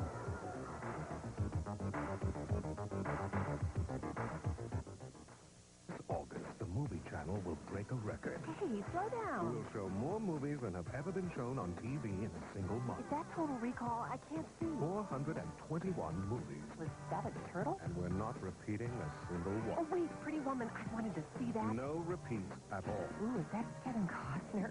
Was that Kevin Costner? For a better look at our August event, sign up for the movie channel today. If that was Kevin Costner, you better go back right now. Powell Pontiac Buick GMC Trucks is your pickup headquarters. We have a huge selection of pickups ready for immediate delivery. Come test drive a new GMC short wheelbase extended cab or a new GMC sport side. We've got a great selection of custom trucks priced to sell. Don't look at a new Dodge, Ford, or Chevy until you see the new GMC pickups at Powell. For straight talk, a good deal, and a great pickup, come to Powell today. We're conveniently located between Kingwood and Humble at the McClellan exit off Highway 59. Remember, if you don't see Powell, you'll pay too much. Well, we know them as Bad Boy Billy Black and the Outlaw Joel Deaton, but in Japan, they're calling them the Wild Bunch. They have just won the All-Asian Invitational Tag Team Tournament, and they come to the Global Wrestling Federation with credentials out the wazoo. We have got Bad Boy Billy Black and Outlaw Joel Deaton. You know, Joe Penisino, like you just said, we just got back from Japan, and people, let me tell you, the road's rough over there.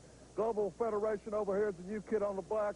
It's a major organization. The Bad Boy and the Outlaw are going to be coming here in this tag team tournament. People, let me tell you, we can show you a whole lot better than we can tell you just exactly what we can do out there in that ring. Tell them, Billy. Well, they call you the Wild Bunch. That's because when it comes to getting down and getting crazy in that ring, we know how to get wild and crazy. So all you got to do is step your rump in the ring and lace your boots up tight, because we'll knock them off of you. All right, they're the Wild Bunch, and they are entered in the Global Tag Team Tournament. They could be the first team ever to be the All-Asian Tag Team Champions and the Global Tag Team Champions at the same time.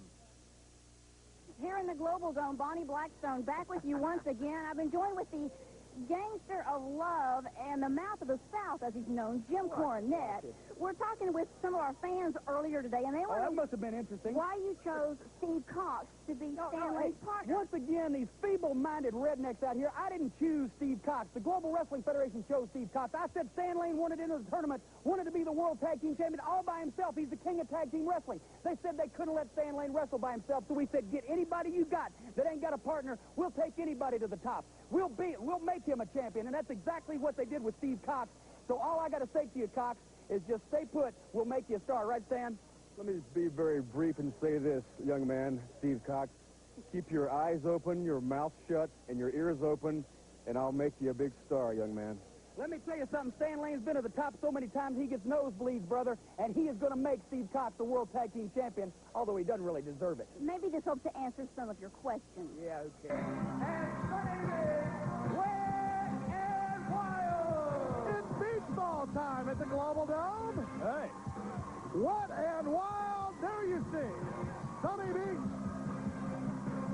His partner also making his way into the ring, the Wild Thing, Steve Ray. Hot fun in the summertime. There's the Wild Thing, Steve Ray, giving a fan a beach ball out there. Their opponents, El Aztec and Chico Torres. We'll just call him the Aztec to Americanize it a little bit. Yeah. Steve Ray to get things started off. Extends a hand of friendship to the Aztec.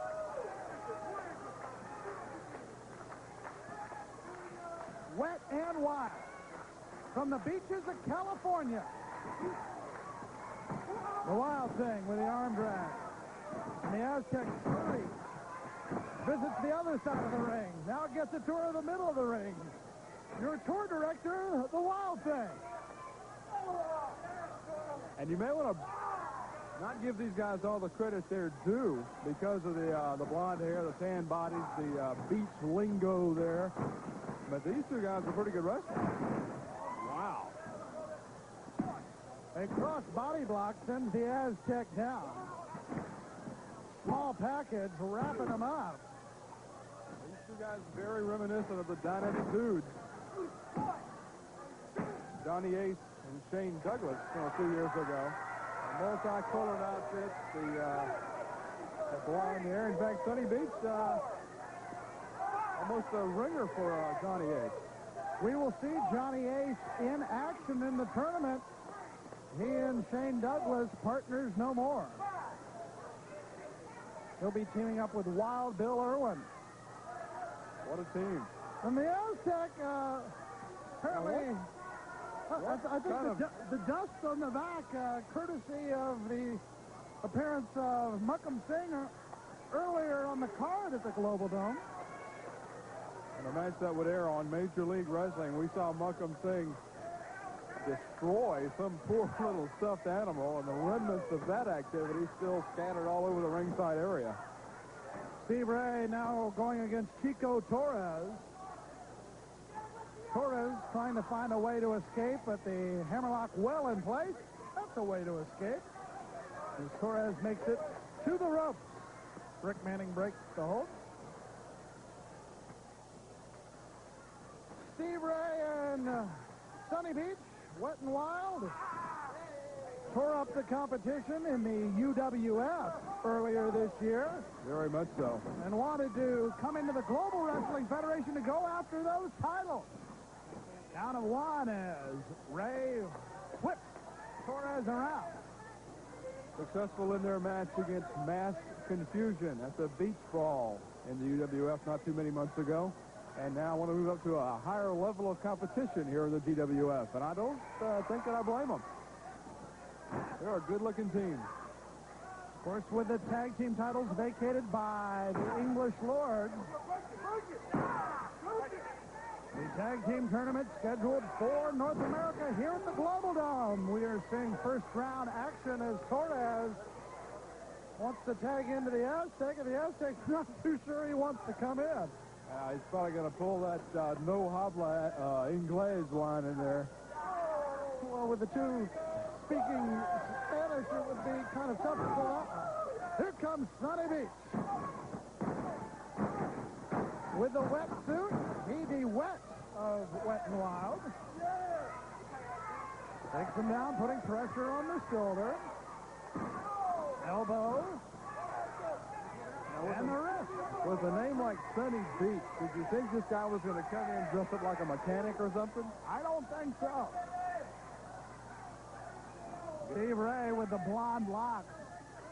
When you spend as much time on the beach as these two gentlemen do, your hair is bound to get that blonde. Torres tried the clothesline, and I don't think Sonny Beach enjoyed the feeling. It was not awesome, like, you know. No, I don't, as a matter of fact. But Sonny Beach trying to forestall going down at the hands of that clothesline from Chico Torres. Now the Aztec comes in to go to work on the beach. And Sonny Beach looking for sunnier skies here. The Aztec coming down on the throat. Trying to make days cloudy for Sonny Beach. We certainly had sunny skies here at the Global Dome earlier today, Craig. Probably upwards of 95 degrees, I think, not a cloud in the sky. Boy, beats down on you out there. Nice to be in the beautiful Global Dome. Of course, it would be nice to be in anywhere with the weather outside like it is. These two guys love it, though. Can't wait to get out of this air-conditioned building and get right back out in the sun.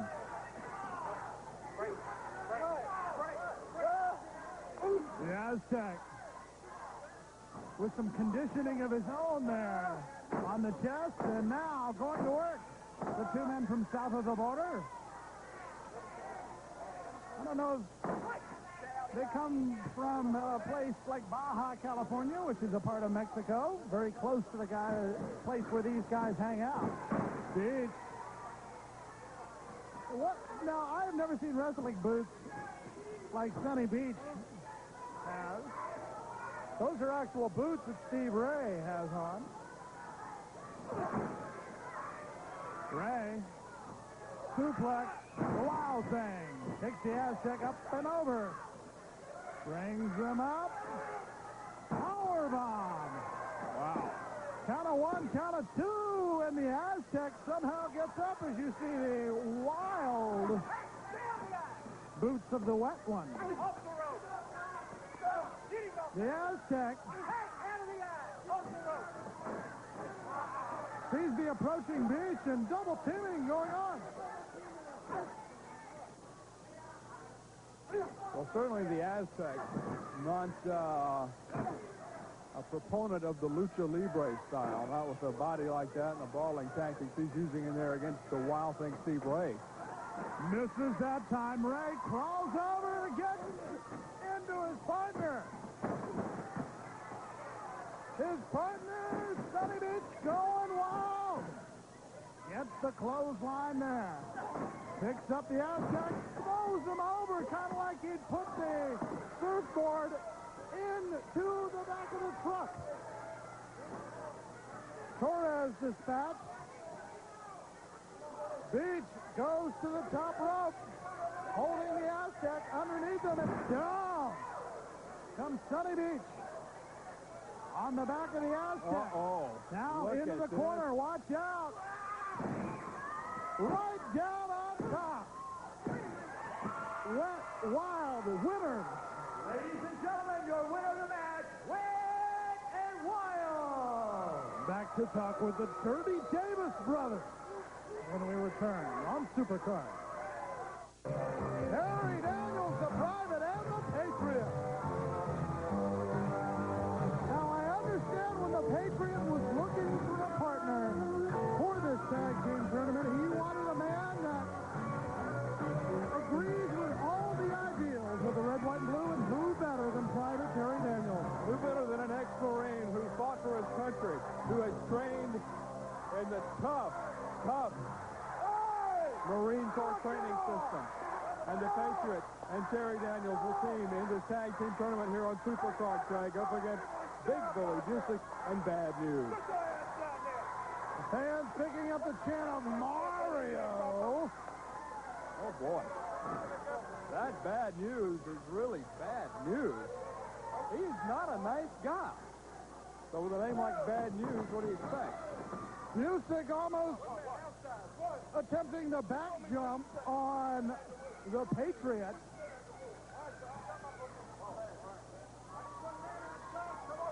Two guys who have no respect for anybody or anything going against two guys with great respect for the Stars and Stripes. Well, there's a good look at the Patriot, the man who says he's from all over the country, from sea to shining sea. They've announced him from Piston, Georgia, Estill Springs, Tennessee, Euless, Texas, everywhere. Lancaster, Pennsylvania. Another great city in this country the Patriot calls home. The Bully tried to go to work on the Patriot, but look at the big guns there. And the Big Bully backs up. Let me take this guy. Let me take this guy. Bad News says, I want this guy. And here comes Bad News. Part of the Canadian Tag Team Champions. And I'll tell you what, Bad News started off just about jumping out of the frying pan into the fire. His first match was against Shiki Sakaguchi in Japan some 13, 14 years ago after he finished his Olympic competition. And you don't get much tougher than Sakaguchi, and Bad News stepped right in, first time in the ring against one of the greats in Japanese wrestling. Now the Big Bully Asking Sean O'Brien to check the Patriot for slippery subjects, I guess. Bad news from Harlem, New York. Feels the power of the Patriot. Oh, there we go. Big Bully Busick making his presence felt like someone really would have forgotten he was here. Let's start going to Wrestling around here. Don't tell me what to do. Oh, there. Busick telling senior official Sean O'Brien, don't tell me what to do. Well, if the official can't tell him what to do, I would like to know who can. His mother? We're not going to bail her out just for that. Private Terry Daniels leading the cheers. The Patriot having to face off against Bad News. Thrust right into the throat of the masked man. Bad News. Oh, nice block by Terry Daniels. The boot up. Bad News meets it. Gets the tag to the Big Bully. Now, you people don't get excited.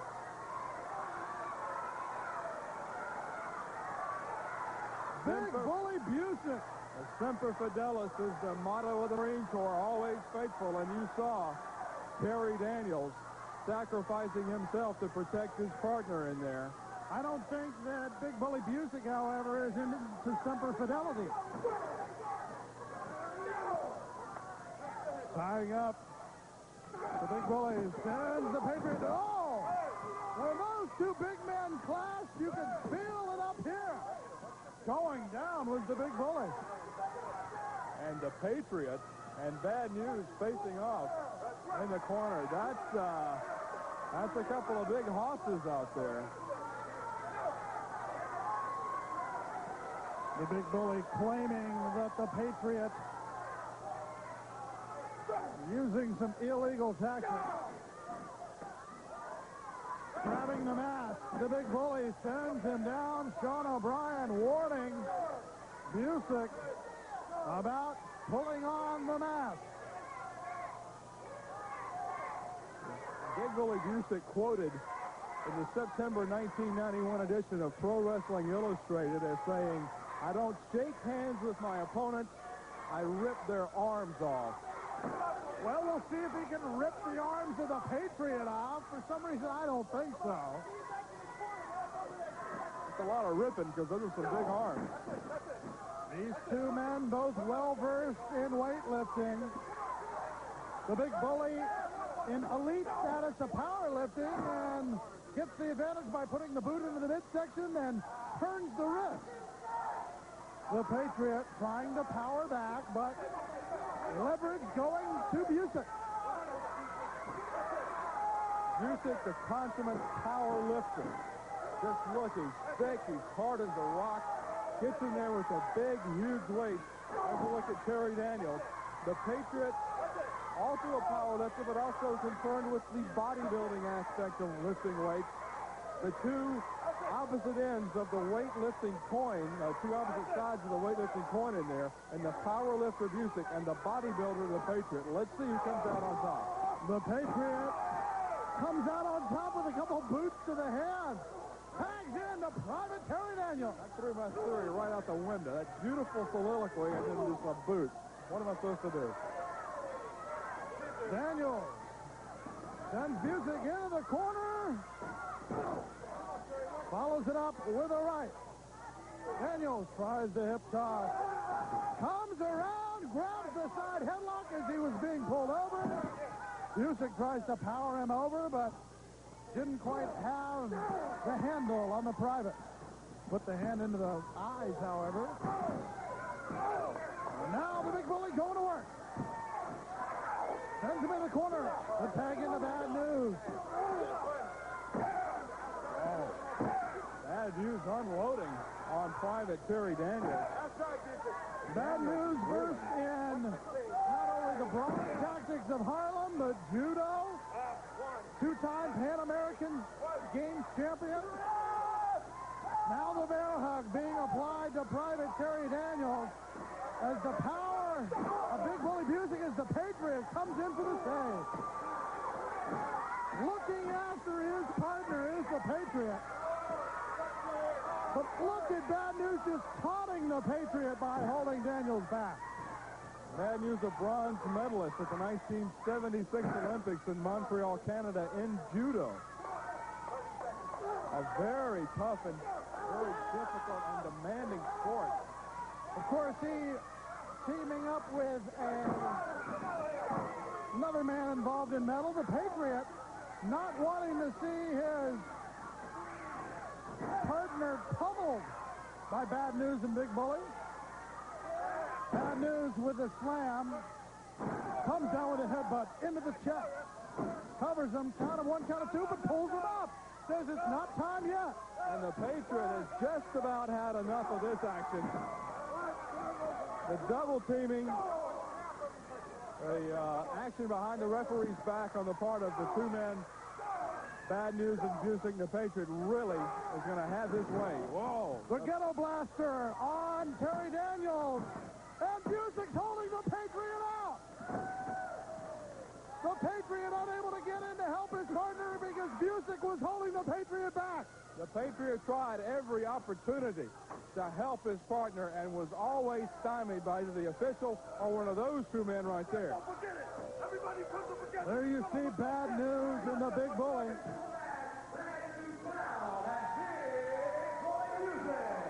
Meanwhile, back in the ring,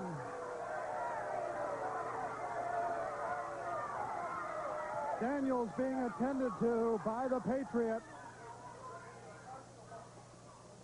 The Patriot picking up Daniels, helping his All-American partner out. What a scene this is. Great display by the Patriot.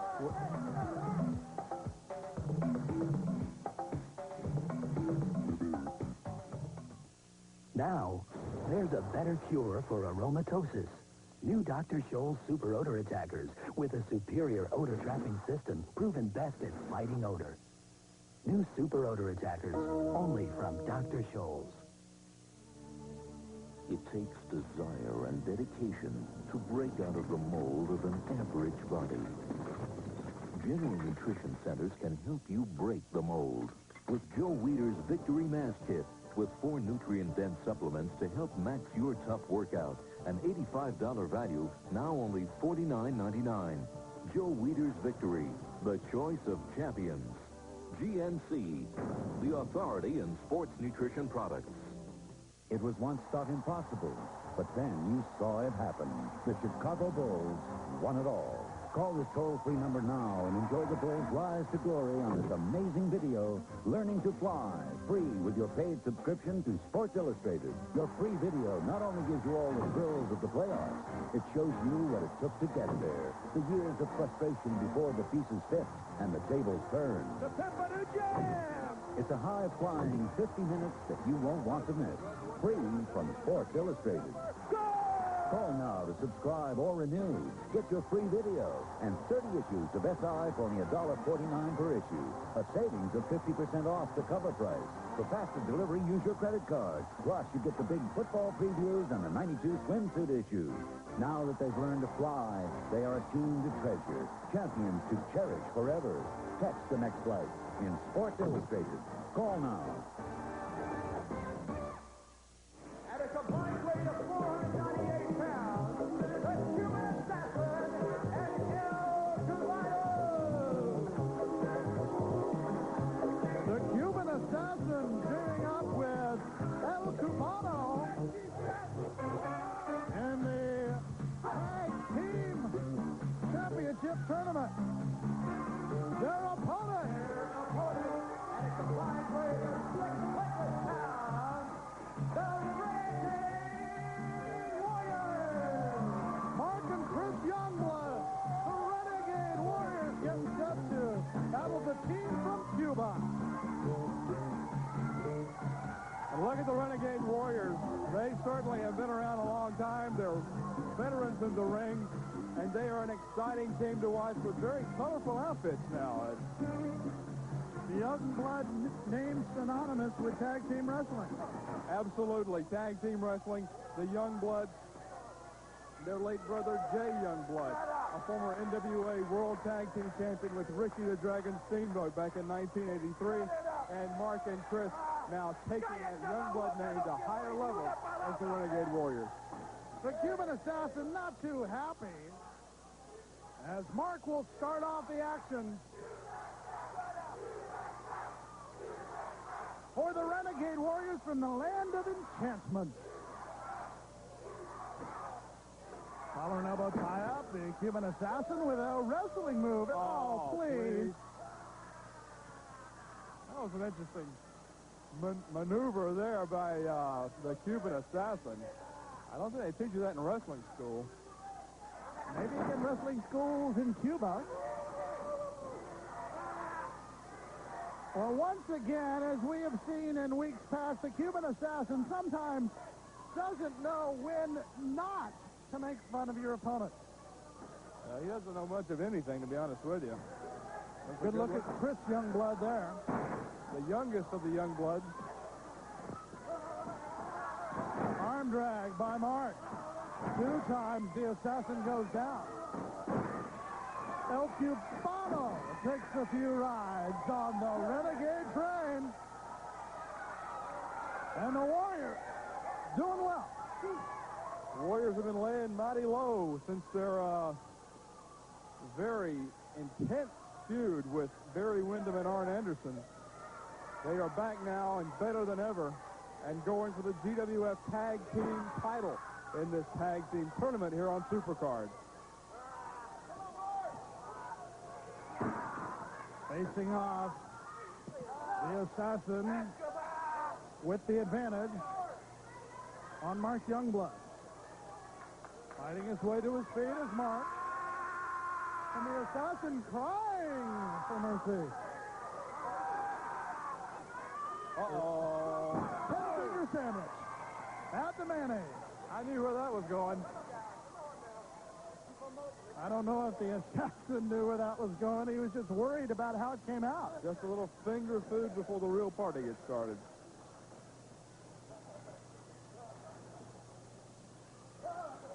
Youngblood taken back into the ropes. Gains the advantage. Crisscrossing maneuvers. Jump over by the Assassin and a drop leg dive. Uh-oh, watch out. Over 2 times, yellow. Oh, good teamwork there on the part of the Renegade Warriors. Chop, chop.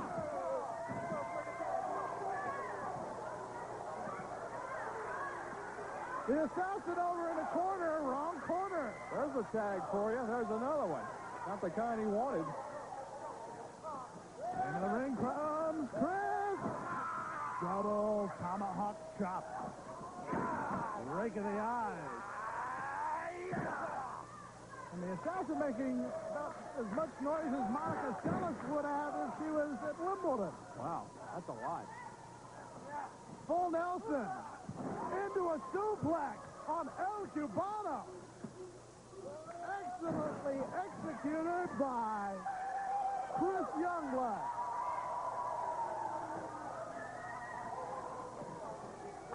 Tag into Brother Mark. Double shot.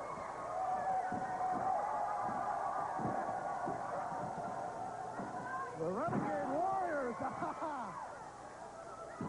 Thinking Cubano that he may need a reservation of a different type. Very proud of their Indian heritage, are the Youngbloods. Watch out here, a floating kick. Chris Youngblood comes down with a knee.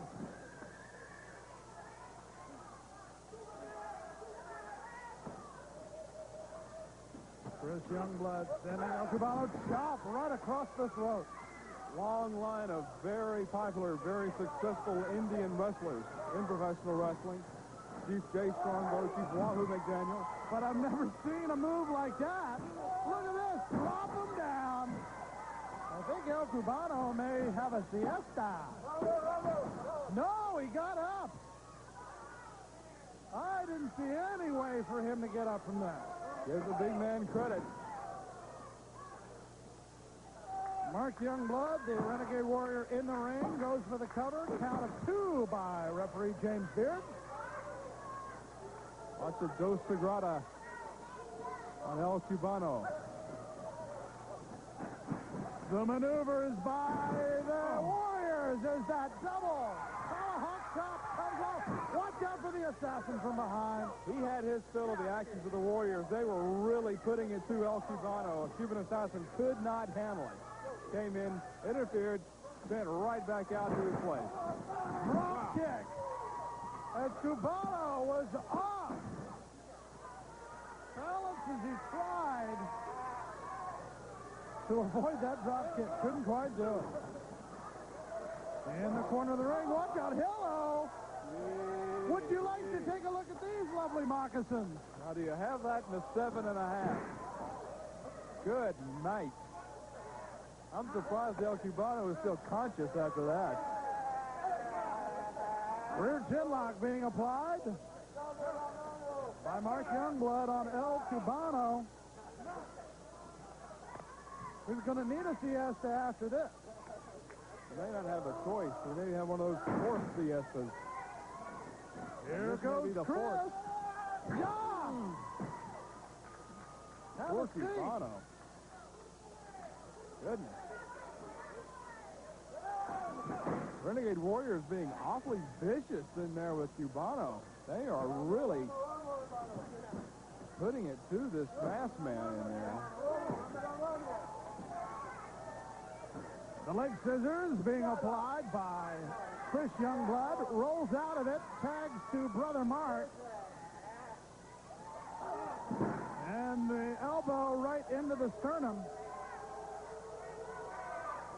And picking up the Indian war cry as a couple of chops land on each side of the neck. Count of 2 by James Beard. The Warriors, obviously with the better part of this match, to the second rope, down. Just like chopping wood. Chris Youngblood, as Cubano picks him up, brings him down. Well, after they chop the wood, they use the pile driver. In comes the assassin to save his partner. And the Youngbloods trying to put some disenchantment into El Cubano. I think they've been successful thus far. Coming up after the match, we will have the newsroom with Joe Pedicino. Boy, that chop came from way outside. Count of 2 by Cubano. Cubano has taken a lot of punishment in there for the hands of the Renegade Warriors, Craig, and he keeps being able to kick out at 2. I don't know who this man is, but I'm giving him a lot of credit. Side suplex. He kicks out at 2 after taking maneuvers that would just about finish any other opponent. But I don't think the Warriors have really tried to finish him off yet. Something in the eyes of the Warriors tell me that they may be getting a little frustrated. In comes the assassin. Elbow by the Cuban assassin. The right hand delivered firmly to the jaw. Tag into El Cubano. The body slam by Cubano. Adjusts the mask. Comes down with the elbow. And right now, Mark Youngblood, unless he gets the shoulders up, which he does with a bit of power there, almost the victim of an upset here. As much punishment as El Cubano has taken, you'd have to consider it an upset with him in the ring, but apparently he's gotten his second win. Very much so. Going into this match, I thought this would be a walkover for the Renegade Warriors, and wow. It's certainly not turning into that.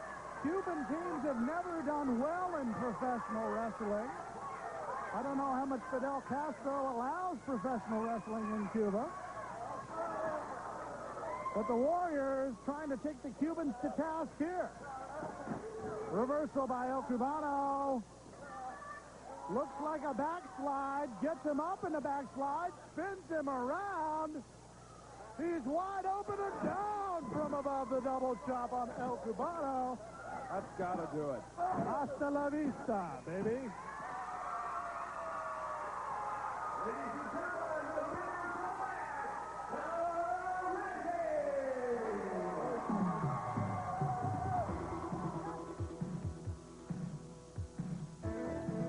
Stranger from Monte Carlo.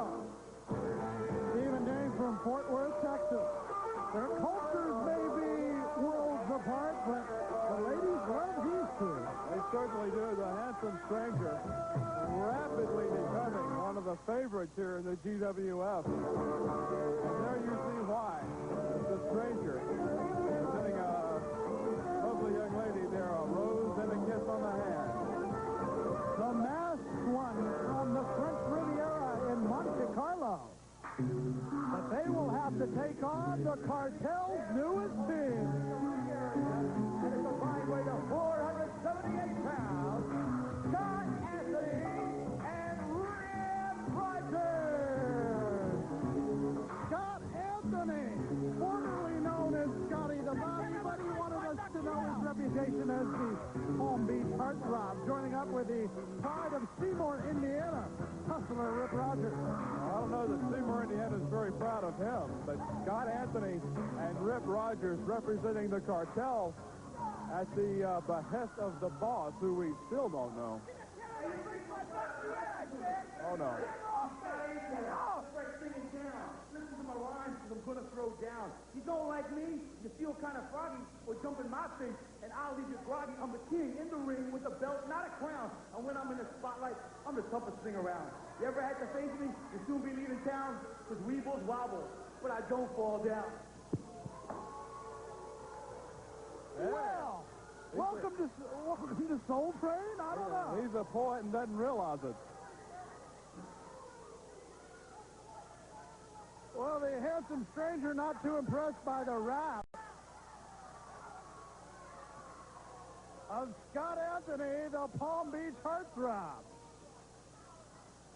Anthony, the newest find. There you see Stephen Dane. Anthony, the newest find of the boss. And there's Rip Rogers, who still hasn't found himself. Scott Anthony doing the best he can to calm down the hustler Rip Rogers. And these two men, they can't get it over that huge try-by setup there of Rip Wright. Bye-bye setup is more like it. But these two men represent the cartel. Lots of money, lots of training, lots of videotape watching that the boss does for these men, I assume. I can only go by what they say. But Scott Anthony and Rip Rogers representing the cartel. And many times we've said it, we don't want to sound like TV guide, but who's the boss? Hopefully we'll find out sometime. Dane backs up Rogers into the ropes, and apparently Rogers trying to sell Rick Manning on the fact that a yank of the hair was used. I don't believe it. And there's Scott Anthony. Trying to calm the fans here down. Nice use of the head scissors there by Stephen Dane.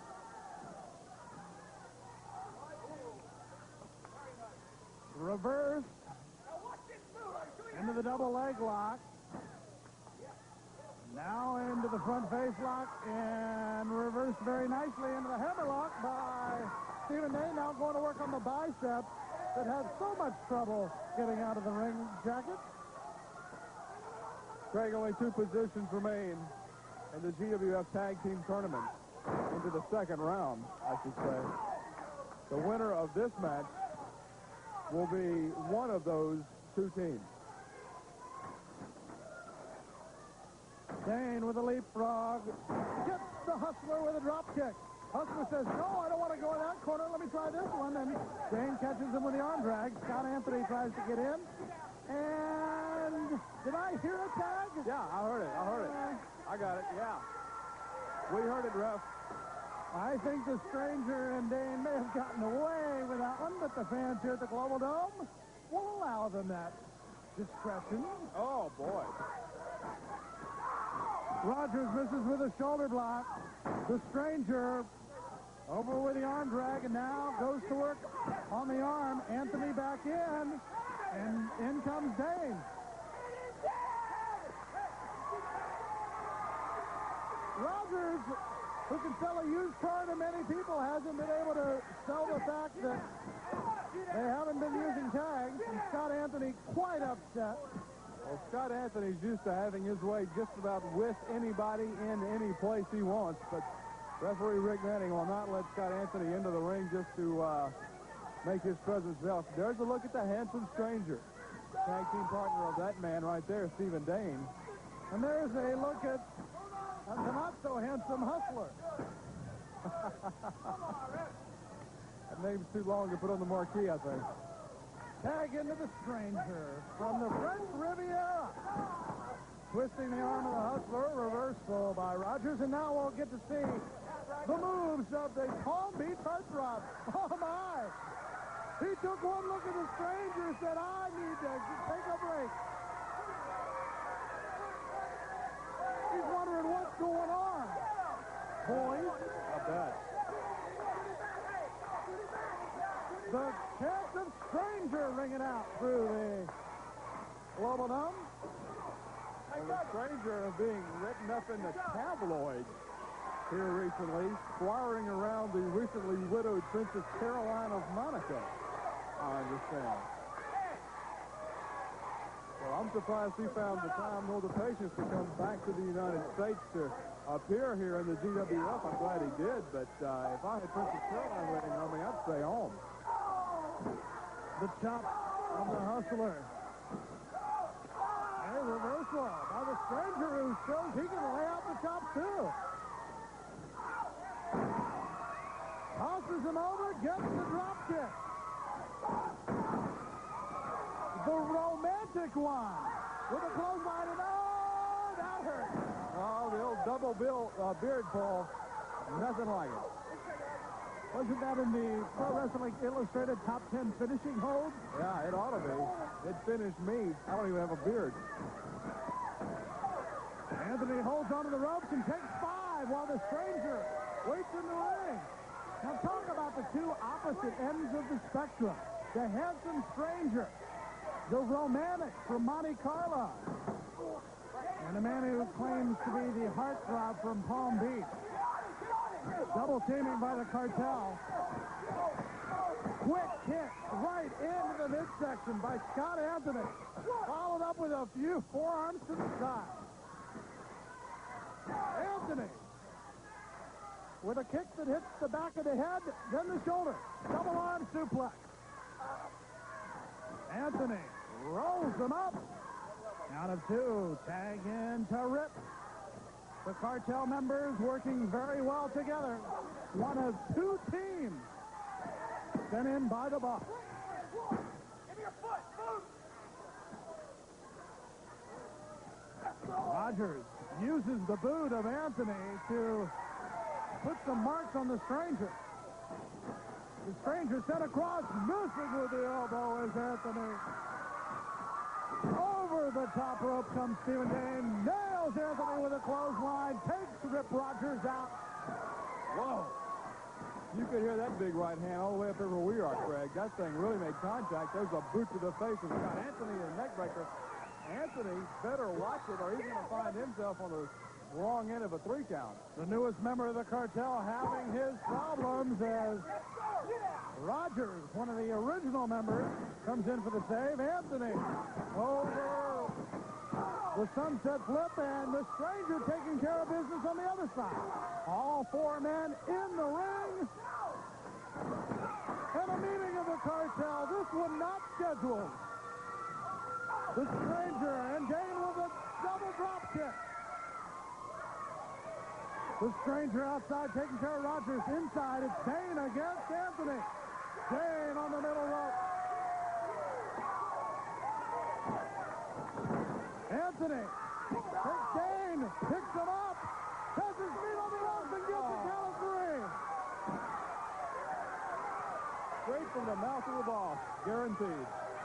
The Cartel with a win.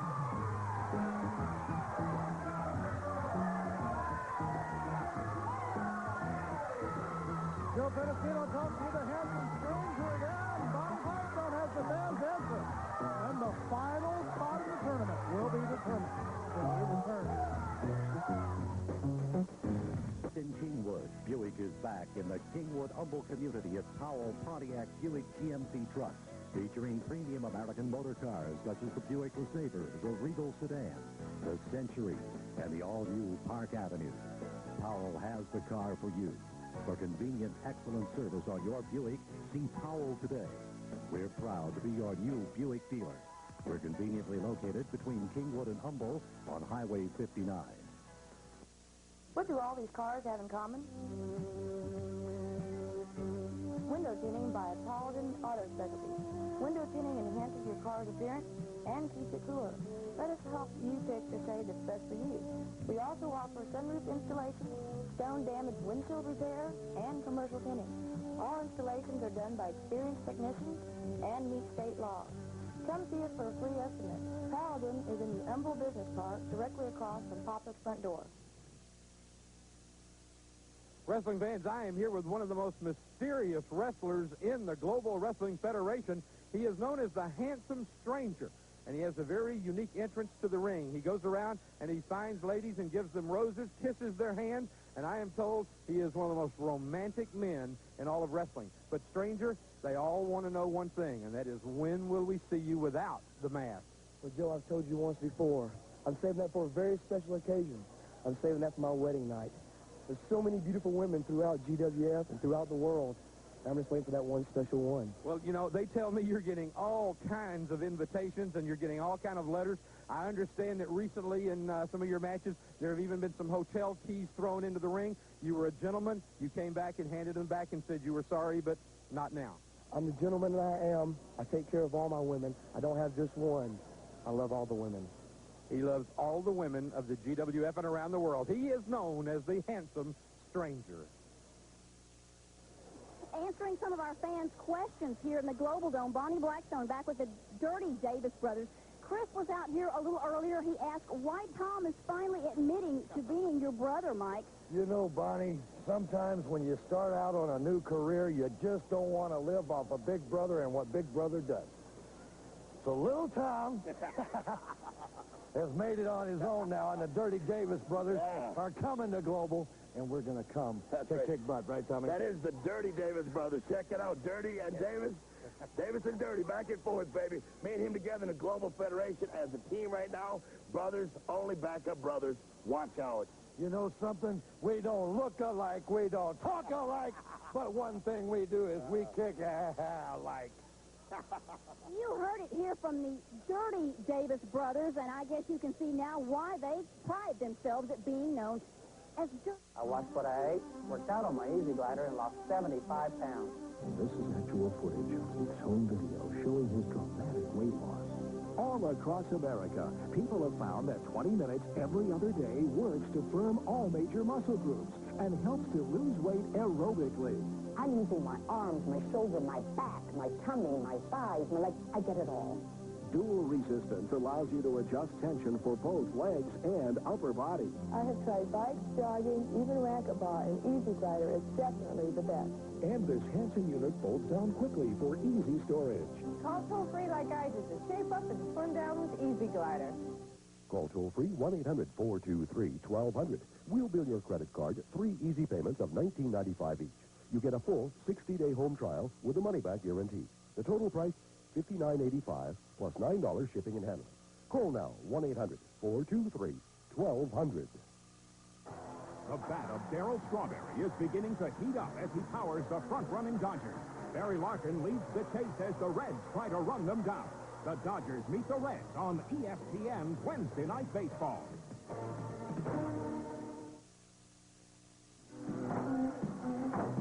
Bad boy Billy Black and Outlaw Joel Deaton, the Wild Bunch,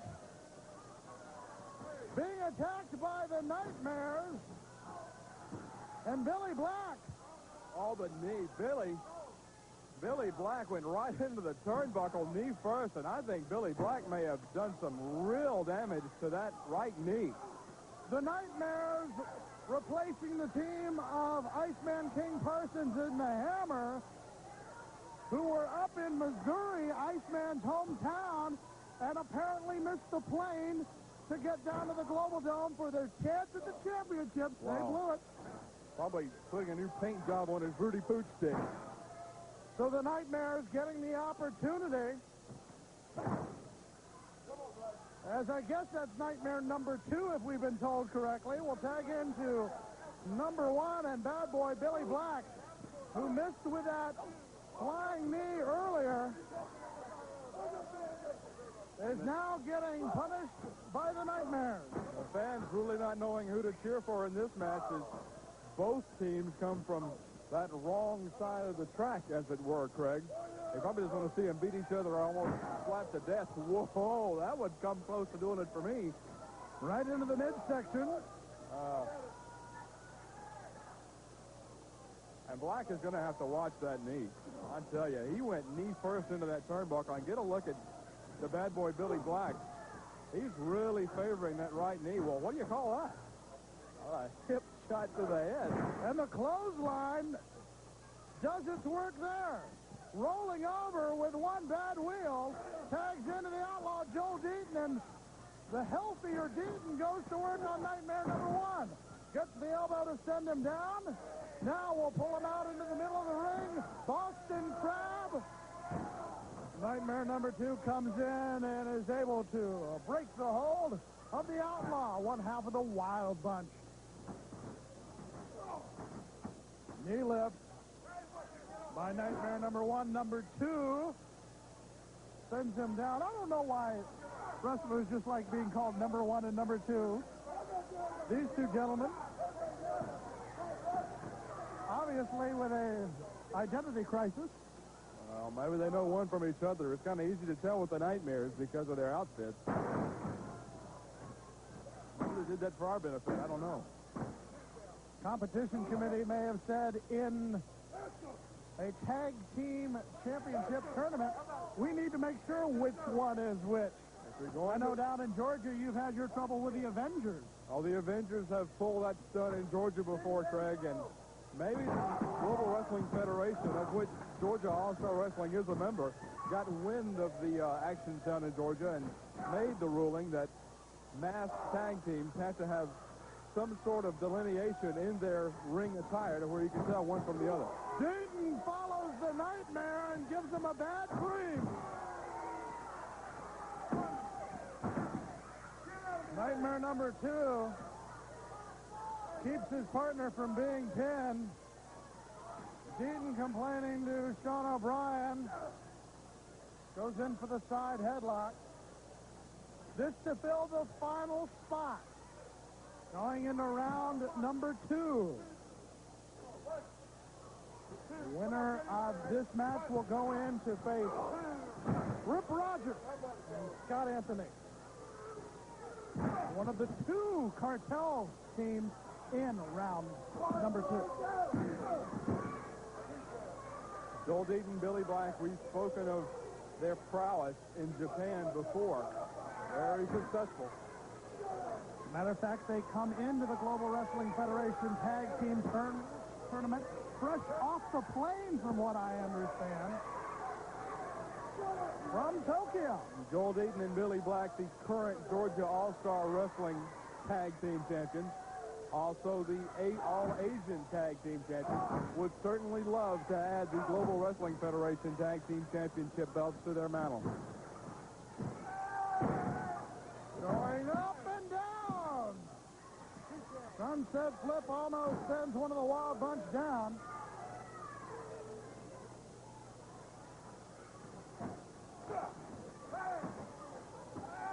Now going to work on the abdominal muscle. Joel Deaton is half of the team of the Nightmares.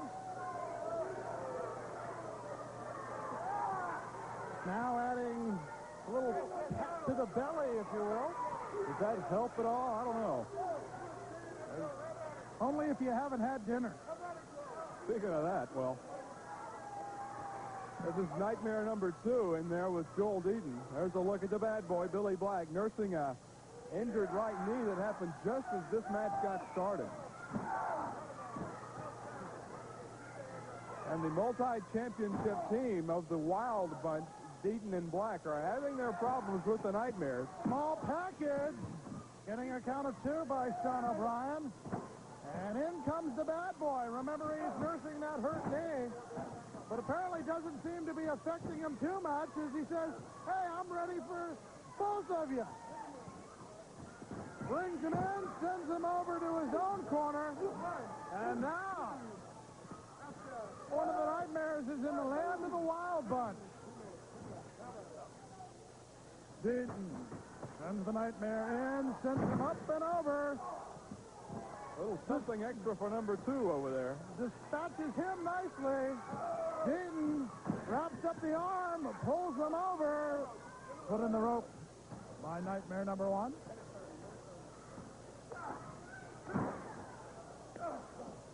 These two men really going at it here. You can hear those punches all the way up here at our announcer's position, Craig.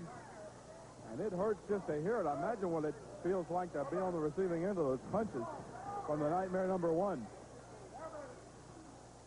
Not really a punch, a forearm reminiscent of many of the old-time wrestlers. That move reminiscent of many of the old-time bad guys, if you will. Obviously, they're watchers of the old tapes, the old classics. Getting the foot out, rolling him over is Joe Deaton. Gets the count of 2.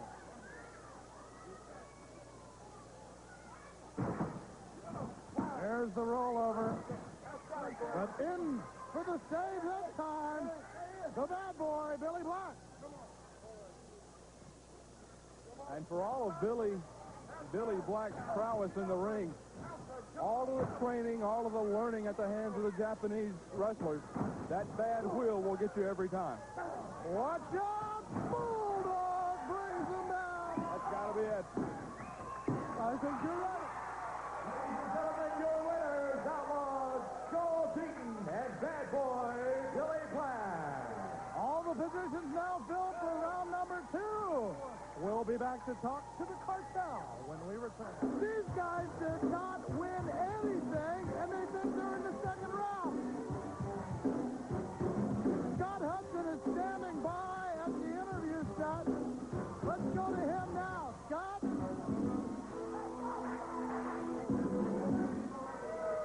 All these people here love me so much.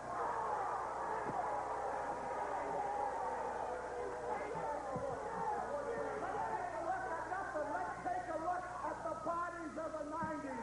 The 2 most gorgeous men in professional wrestling. And soon we're going to come in there and beat up on these 2 boys. But yes, honey, let's look at how this wonderful team advanced in this tournament, honey. Let's take a look. Rhodes makes it to his feet. Little woozy, if you will. Tags in Garin. But Fontaine with the tag to Adias. Adias faces down Garin. And Quick Rick, not quite quick enough, getting back to make the tag to Randy Rhodes before Adias tags off on him. And a little something special for Rhodes as Adias just having Christmas early. Rhodes comes in. Fontaine is also in. All 4 men. The spin kick on Garin. Wait a minute, wait a minute, Fontaine's hitting Adias. What in the world? What? The double elbow. Now, wait a minute. Fontaine cleared Garin out of the ring and then just started taking off on Adias. Let me check my shit. Fontaine and Adias. Rhodes. What's going on here? Now Rhodes is going like that. Oh, my. Fontaine. Oh. What has happened to Eric Fontaine? Now, Rhodes going to work on his partner. Fontaine going to work on his partner. What's going on here? The DDT on Adias by Eric Fontaine is his partner. There's the bell. And they're pinning their own partner. What a weird turn of events. Fans who just saw exactly how this team of Eric Fontaine and the hot body Randy Rhodes was formed.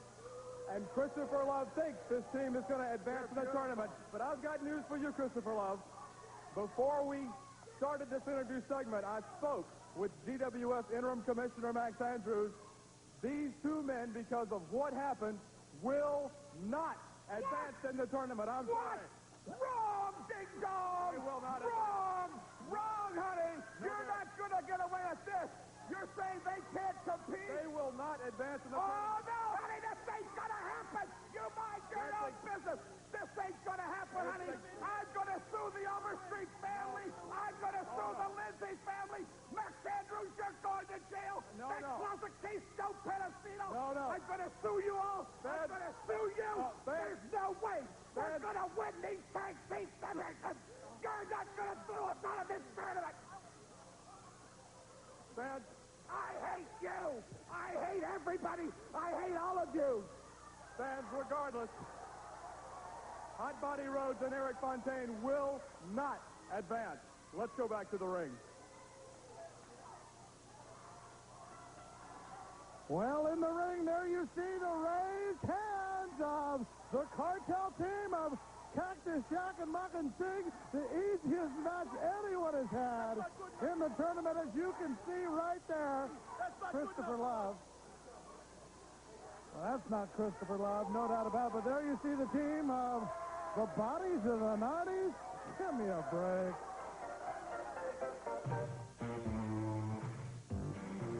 Davis Brothers. Mike and Tom Davis, the Dirty Davis Brothers from the bad side of Nashville, getting ready for second round action. They will take on a team combining Japanese strength and their opponent What's the pickup? and a combined weight of 520 pounds, Wild Bill Irwin and Johnny Ace. Wild Bill Irwin, Johnny Ace, in the ring to face. These guys did not win anything, and they think they're in the second round. Scott Hudson is standing by at the interview set. Let's go to him now. Scott?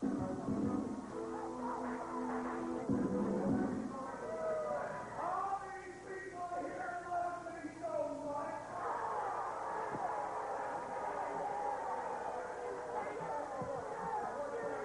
Let's take a look at the bodies of the 90s.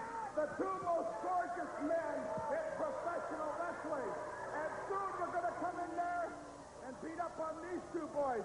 But yes, honey, let's look at how this wonderful team advanced in this tournament, honey. Let's take a look.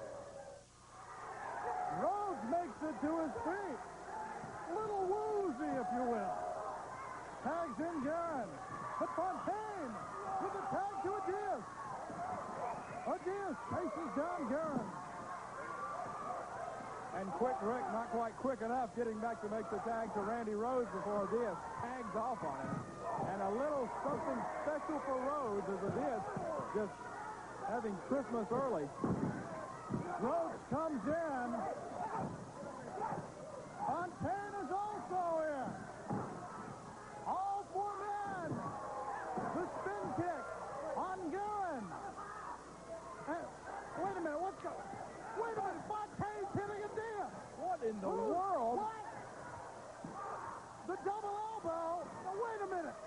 Fontaine cleared Garin out of the ring and then just started taking off on Adias. Let me check my sheet. Fontaine and Adias. Rhodes. What's going on here? Now Rhodes is going on. Oh, my. Fontaine. Oh. What has happened to Eric Fontaine? Now,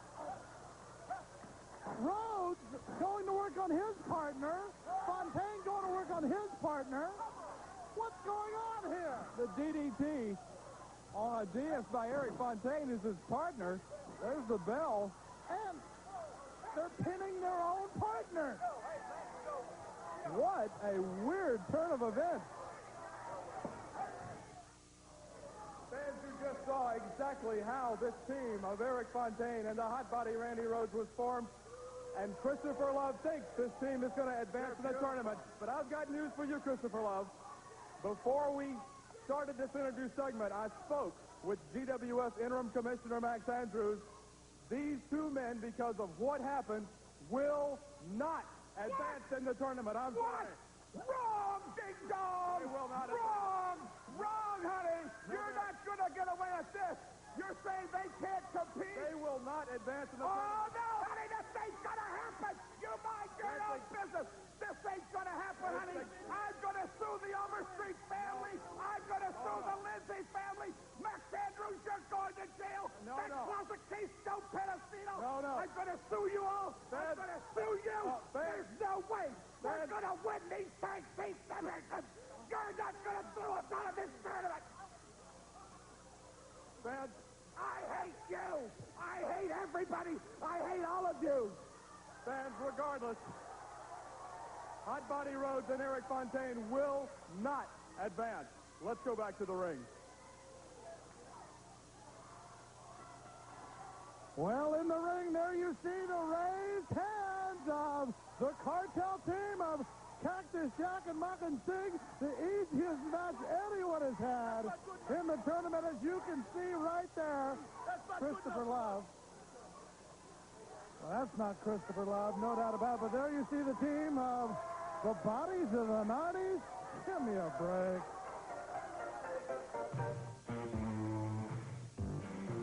Davis Brothers.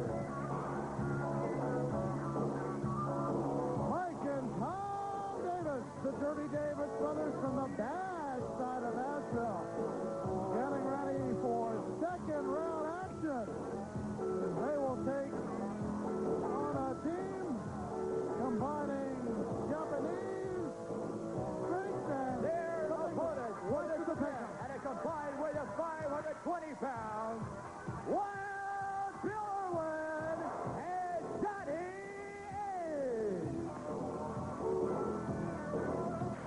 Wild Bill Irwin, Johnny Ace, in the ring to face the Dirty Davis Brothers from the bad side of Nashville. I think we said before, Craig, Nashville's a very nice town. There's not really a bad side to it. They must be bad because they're in it. Quite so, and there's not a bad part of Colorado as far as I know, but Wild Bill Irwin may have just made that possible. Boy, Tom Davis in against Wild Bill Irwin. Irwin and Ace advanced with a winner over Jeff Gaylord and the Blue Avenger in one of those strange scenarios where Gaylord's partner up and left him, leaving him with no partner until the Blue Avenger arrived. That's exactly right, and I think that may have been the difference in Jeff Gaylord and a partner advancing or not advancing in the tournament, but give credit to the Avenger. He did step in. But regardless, Bill Irwin and Johnny Ace advanced to face the Dirty Davis Brothers. Another situation, Craig, luck of the draw. Two teams here who I'm not going to say maybe not the favorite advance, possibly not the favorite advance. The fans do not like either one of these teams, no doubt about it. So they're probably going to hope it's a double DQ if they can get both these guys out of the tournament. Irwin sends down Tom Davis, and I have been warned under penalty of death never to just call him Irwin. He's Wild Bill. Oh ho. There's a good look at the Dirty Davis Brothers. A little brotherly advice from Mike to Tom. The Dirty Davis Brothers advanced in round two with a win over El Gran Colosso and the Firecat in round number one. Reversal by Tom Davis. Hip toss. Now the arm drag. Going to work on the left arm of Wild Bill Irwin. Gotta tell you, I'm still kind of shaken up from that interview.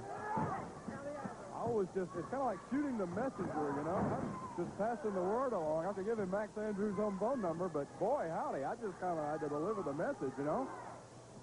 That'll be shot with a gun. I would guess to have to put up with that. Boy.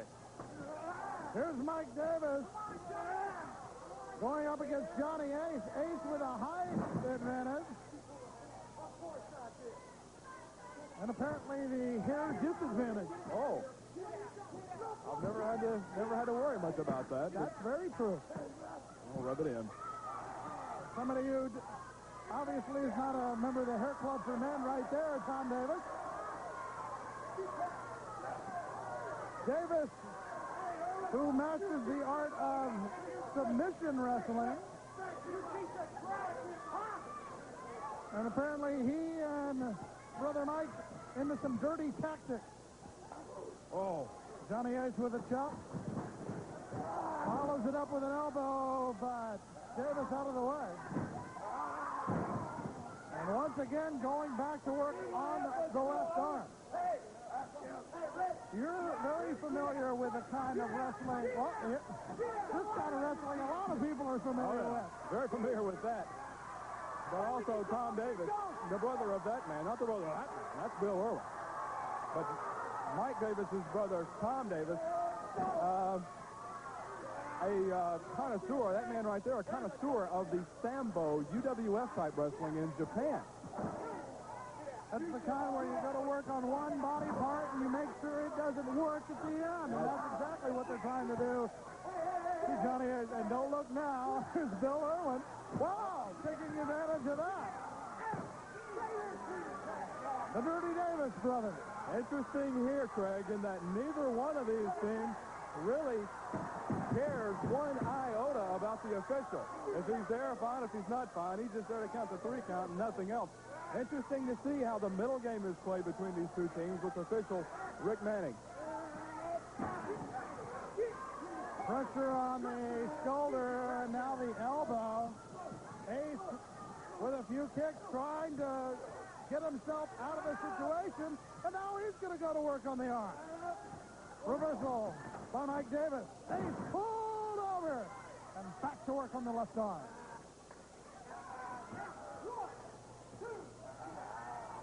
The tag into Tom, who's going to now try to put a little more hurt in using a top rope, which in reality is as tough as a telephone cable. That's true, Craig. Just working the left arm type mentality, very reminiscent of Ole Anderson. His brother Gene Anderson loved to work the left arm, the left leg of an opponent, wear him down, and then go for the pin.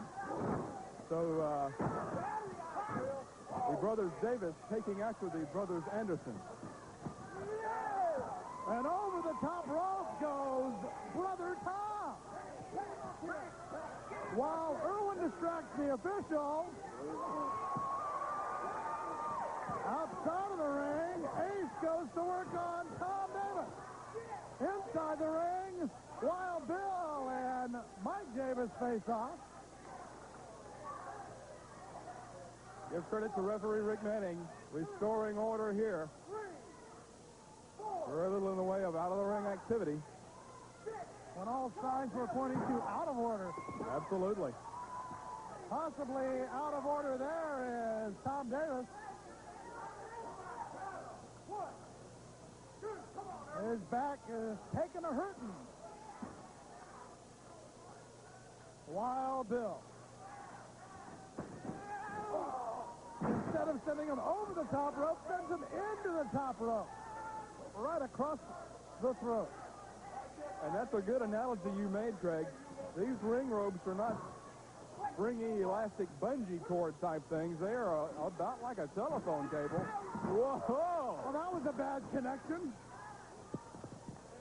The tag into Mike Davis. There's that knee lift we've seen him execute oh so well. Snapmare sends Wild Bill down. The cover.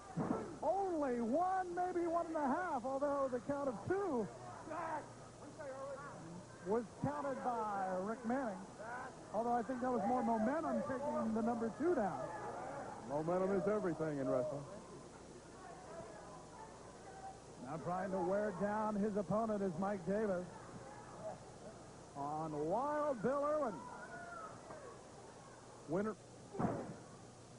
of this contest to face Makam Singh and Cactus Jack. Interesting that Makam Singh and Cactus Jack advanced without having to wrestle a second-round match because of the disqualification from the tournament of the hot body Randy Rhodes and Eric Fontaine. Meanwhile, back in the ring, the float kick sends Mike Davis down. Ace power slam. Hooks the leg. Count of one, count of two. Brother Tom in to make the save. Ace pulls him up and brings him down. And now the tag into Wild Bill. Laying him out. Leaving him wide open for the boot of Wild Bill. Wild Bill misses with a clothesline. Do-si-do. Who got the best of that square dance? I don't know. Swing your partner. Except that time it was swing your opponent. Here comes Ace. Here comes Tom Davis. The bulky Davis brother. Sends Ace down. Now takes him into the rope. Follows it up with a high backdrop. Wow. Ace almost up into the lights here at the Global Dome. And now we'll try the same and execute the same on Wild Bill. Reversal.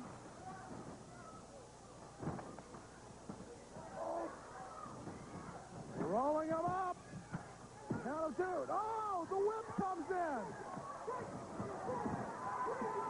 And now, speaking of dirty, the hangman's noose or the hangman's whip being used. I think that's still a disqualification in the Global Wrestling Federation. Irwin just losing it. Putting the whip around Tom Davis's neck and hanging him over the top rope. Let's go down and get the official word. Ladies and gentlemen, your winner of the match, the Davis Brothers. When we come back, we'll go to the newsroom. Walker and Steve Simpson. The team of Conan, Chris Walker and Steve Simpson, getting ready for action against the team. I can't say brought together by the Louisville Slugger. I don't think he wanted anything to do with him. But just as I say that, here comes trouble.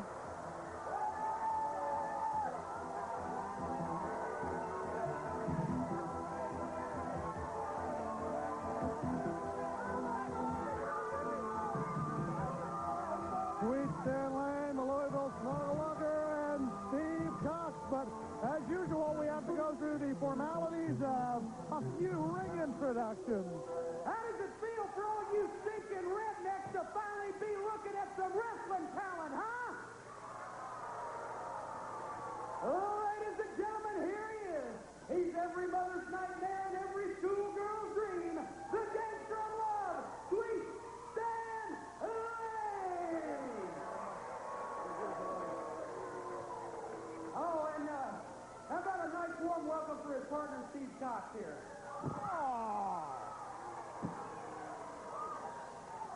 What kind of ring introduction for a fine athlete like Steve Cox is that from Jim Cornette? And now Cox letting him know about it.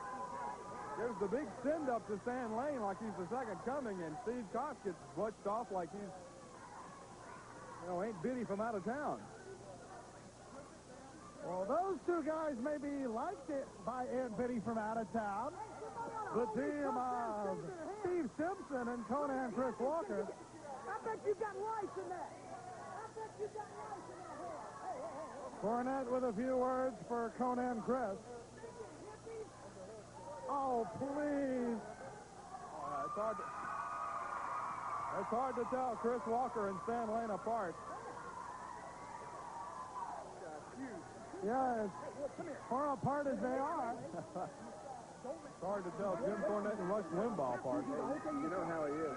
Don't worry, I got this under control. What was he saying? Oh, boy. Oh, whoa, sincerity right there. Oh, boy. What teamwork. Tell me something. What great sportsmanship on the part of Stan Lane. Just get in there. These two gentlemen beat two very good competitors in the Dark Ninja and Kendo Nagasaki, the Dragon Master. Steve Cox will start off against Conan Chris Walker. And the tag possibly to Steve Simpson. No, Simpson wanting to make sure that it was a clean break and that referee Sean O'Brien saw that as such. Well, there's the difference between any team managed by Jim Cornette and Chris Walker and Steve Simpson. Steve Cox, a one-time football star at the University of Tulsa. Almost surprised there by Steve Simpson. Steve Cox with tag team experience, a one-time partner of Michael P.S. Hayes. And now Cornette coaching him on to grabbing the hair, trying to take advantage of the flowing locks of Conan Chris Walker. He does have that. There's a good look at a man who is flowing, but it's not locked. Nice move by Steve Cox,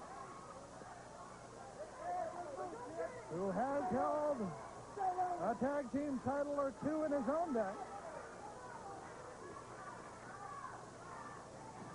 Collar and elbow tie-up. Cox gets the advantage with a side headlock. Quite frankly, Walker may have a little bit of leverage with the bear hug. With those big arms, I think Chris Walker's going to have leverage just about anywhere he stands. Look at that. Really wrapping up Steve Cox. Step over, leapfrog, and reversal. Very nicely done. Walker able to reverse it, pulls him over, but couldn't get the shoulders on the mat. High-speed wrestling, you gotta love it, between Chris Walker and Steve Cox. Now Cornette is ordering him to tag in Sweet Stan Lane. Cox says, I'm doing fine by myself. Well, we'll tag in Sweet Stan. Well, that's why you have a manager, sort of a coach outside to tell you where to go, when to go, how to go. But I don't know that Jim Cornette has Steve Cox's best interest at heart. Cornette not too happy about the fact that Stan Lane couldn't go into the GWF Tag Team Tournament by himself. He thinks the world of Stan Lane, doesn't think much more than a small town of Steve Cox. I don't think he thinks about him at all. Reversal by Chris Walker. Hip toss. And Plenty grabbed the rainbow stripe tight. From Stan Lane, now he goes over. Steve Cox. Steve Cox is telling him, no, I didn't see it. I didn't see a trunk pull there. I'm sorry. I can't laugh for you. There's Cornette making his presence felt. Steve Cox playing by the book. Obviously, that man shops at a different bookstore. I know he can read.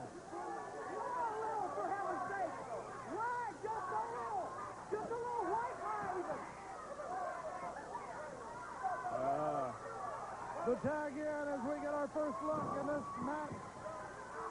That's Steve Simpson going to work on Sweet Stan Lane. Stan Lane, of course, one half of two of the great tag teams in wrestling. Many, many years he was one half of the fabulous ones with Steve Keirn. And then, of course, we all know he was one half of the Midnight Express with beautiful Bobby Eaton. And I would think he knows better than to think he can win a tag team match by himself. Now, once again, claiming a pull of the tights, Sean O'Brien says, hey, check with my partner. Cornette says, what did you see? Cox says, I didn't see a pull of the tights. A little earlier, Cornette said, just a little white lie. Oh, boy. Are you out of your mind?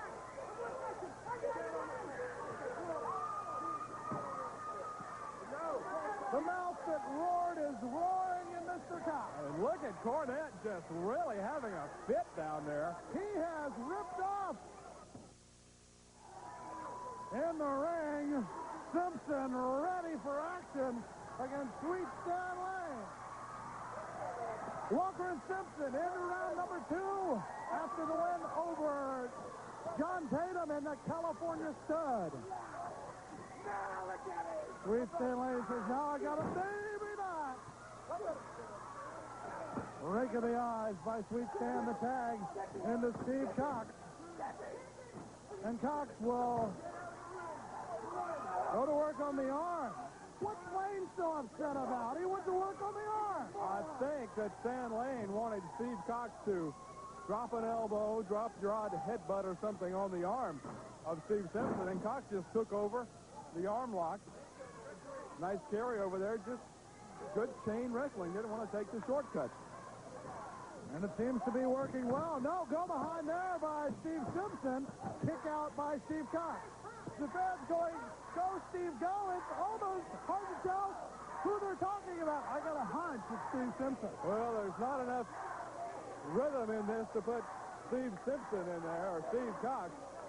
But I think you're right. I think it's Steve Simpson the fans are chanting for, although they've got to be on the side of Steve Cox as he's standing up to Jim Cornette. Or putting up with him may be the better term, as Cox will get the tag into Sweet Stan Lane as Conan Chris Walker taking the punishment here. Stan Lane with a series of kicks, reversal by Walker. Whoa. Conan Chris went for the drop kick and came right down. And look at the happy man from Louisville.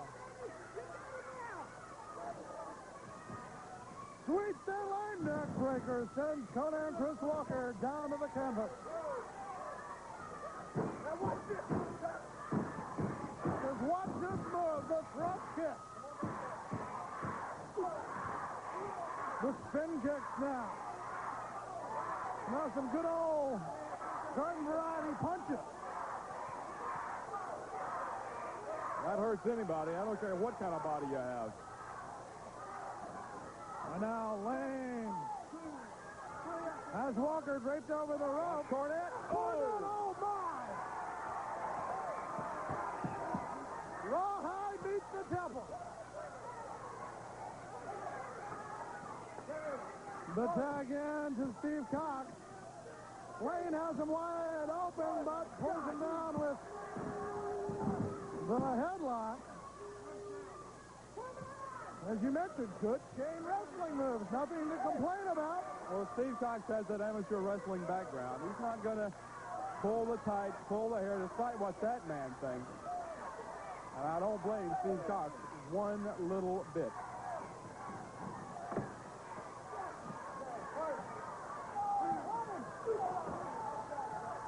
Stan Lane using the chokehold on Conan and Chris Walker.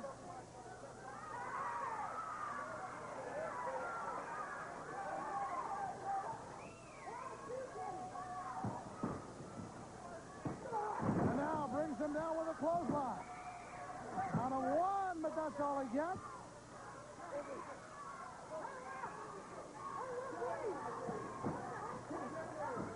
No sunset left. But Cornette had him distracted, and Cox said, referee, you're missing a pin. Good sportsmanship. That's Maybe exactly not good right. teamwork with Stan Lane, according to Jim Cornette. Playing by the rules, Steve Cox called referee Sean O'Brien's attention to the pin in the middle of the ring, where O'Brien's attention should be. Good forearm there by Steve Cox. Spinning suplex. Count of two. Almost put the big man from Atlanta, Georgia down. Now Walker backs him up, but maybe into the wrong corner. As Lane goes to work. Cox out of the ring. Lane picks up Walker. Walker gets out of it. Lane spins it around. And Lane found himself with his shoulders on the canvas, kicked out of it. Now going to work on the throat.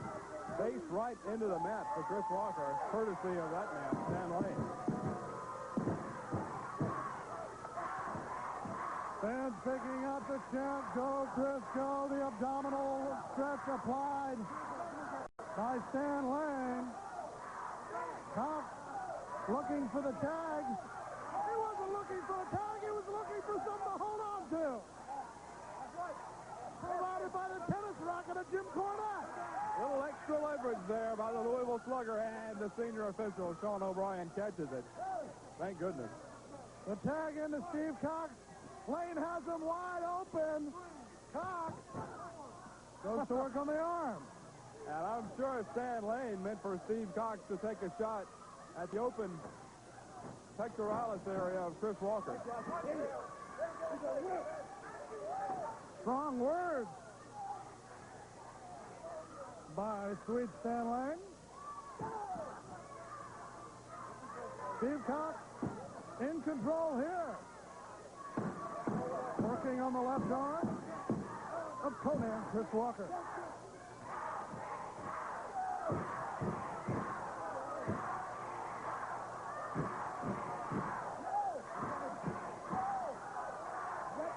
Steve Cox apparently being urged on by his teammates to possibly take the shortcut. What a great shot by our camera crew. You saw exactly how close Chris Walker was to making the tag to Steve Simpson. The winner of this match will take on the winner of the match between Wet and Wild and the Royal Family. And obviously, Jim Cornette thinks that his team will be the one that will do so.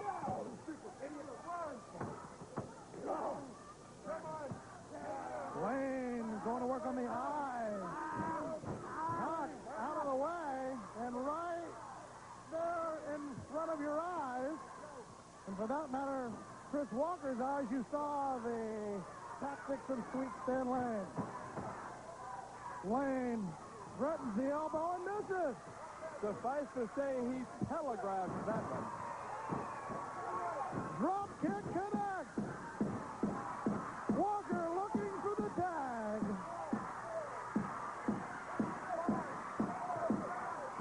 So close, and he gets it. Here comes Steve Simpson. Simpson all over Sweet Stan Lane. Into the ropes. Simpson meets him with the elbow. Steve Simpson out of South Africa. Sends him up and over.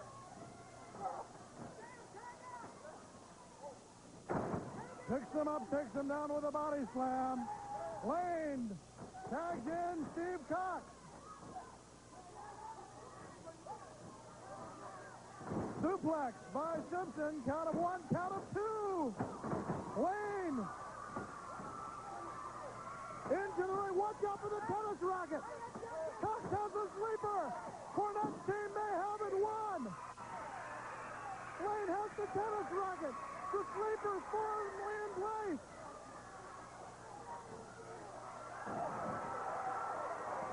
Cox breaks the hold. Drop kick from behind. Simpson. Count of three. Why in the world would Stan Lane risk disqualification by coming in? They're your winners. Let's go back and take a look at it. There you see. It backfired, the drop kick, and the count of three. They're your winners, but let's go back to the ring.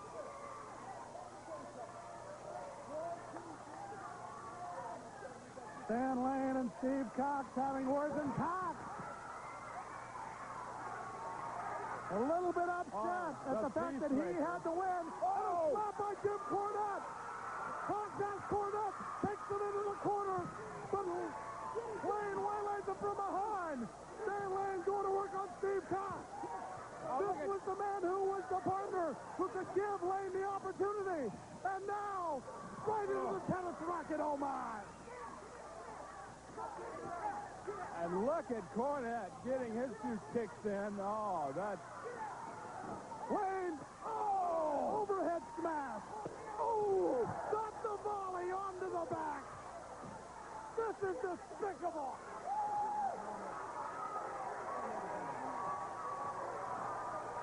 Cornette and Lane are out of the tournament.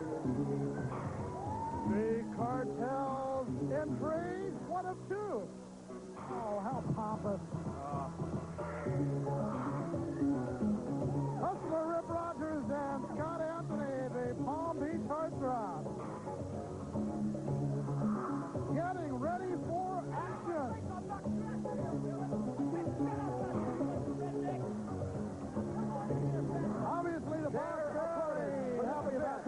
combined weight of Deaton without his 440 partner, pounds. Billy Black. Outlaw Yeah. Billy Joe Deaton, and substituting for bad boy Billy Black, Chaz.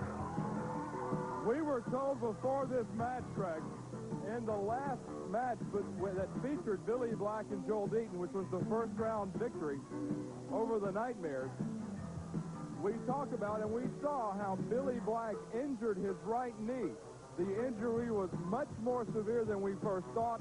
The GWF commissioners would not clear Billy Black to wrestle. He was looked at by a physician. The physician would not clear him to wrestle. Not only that, it was not a part of the match. It was, well, there's Scott Anthony showing off again. Yeah. The injury did not occur in the match when it was one-on-one or when they were face-to-face. The Nightmares jumping bad boy Billy Black from behind, injuring the knee. Thus you see the team of Chaz and Joel Deaton going against, when will they learn that they're not fooling us with a hustler, Rip Rogers? He couldn't. That's not a coat hook, Rip. Yeah, the camera, an expensive one. Well, the GWF... Well, you look at these guys. Mirrors have not a better friend in the world than Scott Anthony and hustler Rip Rogers. Well, for those of you wondering, the GWF did grant special dispensation to that man, Joel Deaton, to pick a partner because the injury to Billy Black was a direct result of the actions of the opponent, not an act of God, a freak of nature. It happened because of the opponents. The GWF allowed Joel Deaton to pick a partner, and he picked Chaz, one of the most popular men in the GWF. Now, how Joel Deaton came to pick a partner like Chaz, I don't know, but I'm interested to see how they work as a team. Well, here you see some freestyle wrestling maneuvers and a freestyle exit by Scott Anthony. Anthony better learn you don't mess with the outlaw. Goes back into the corner. I said shut up out there! Have you ever seen the movie Two Moon Junction? You ever seen that? No, I haven't, actually. I've seen some previews of it. Oh, well, then you've seen about the whole thing. But the lead character in that is an actor named Richard Tyson. And I'll be doggone if Scott Anthony isn't a dead ringer for Richard Tyson. And Scott Anthony gets a lot of fan mail saying how much he looks like this guy. And so all the females are really hyped up about Scott Anthony because he looks like this actor. Speaking about females being hyped up, genuinely, and not what Scott Anthony may tell us, Chaz making it into the ring to go against the hustler. Whoa! Ouch! Whoa! 3 chops right to the pec. Can you serve stuffing with those chops? Good heaven. Nobody serves up a clothesline. The hustler back into the corner. Sends him out, but Chaz up. Drop kick 2 times. 3 times. Here comes the heartthrob. He says, I think a little bit better than that. Oh, yeah. I don't think so. Taking a hiatus from his film career is Scott Anthony. As the hustler makes his way back into the ring area.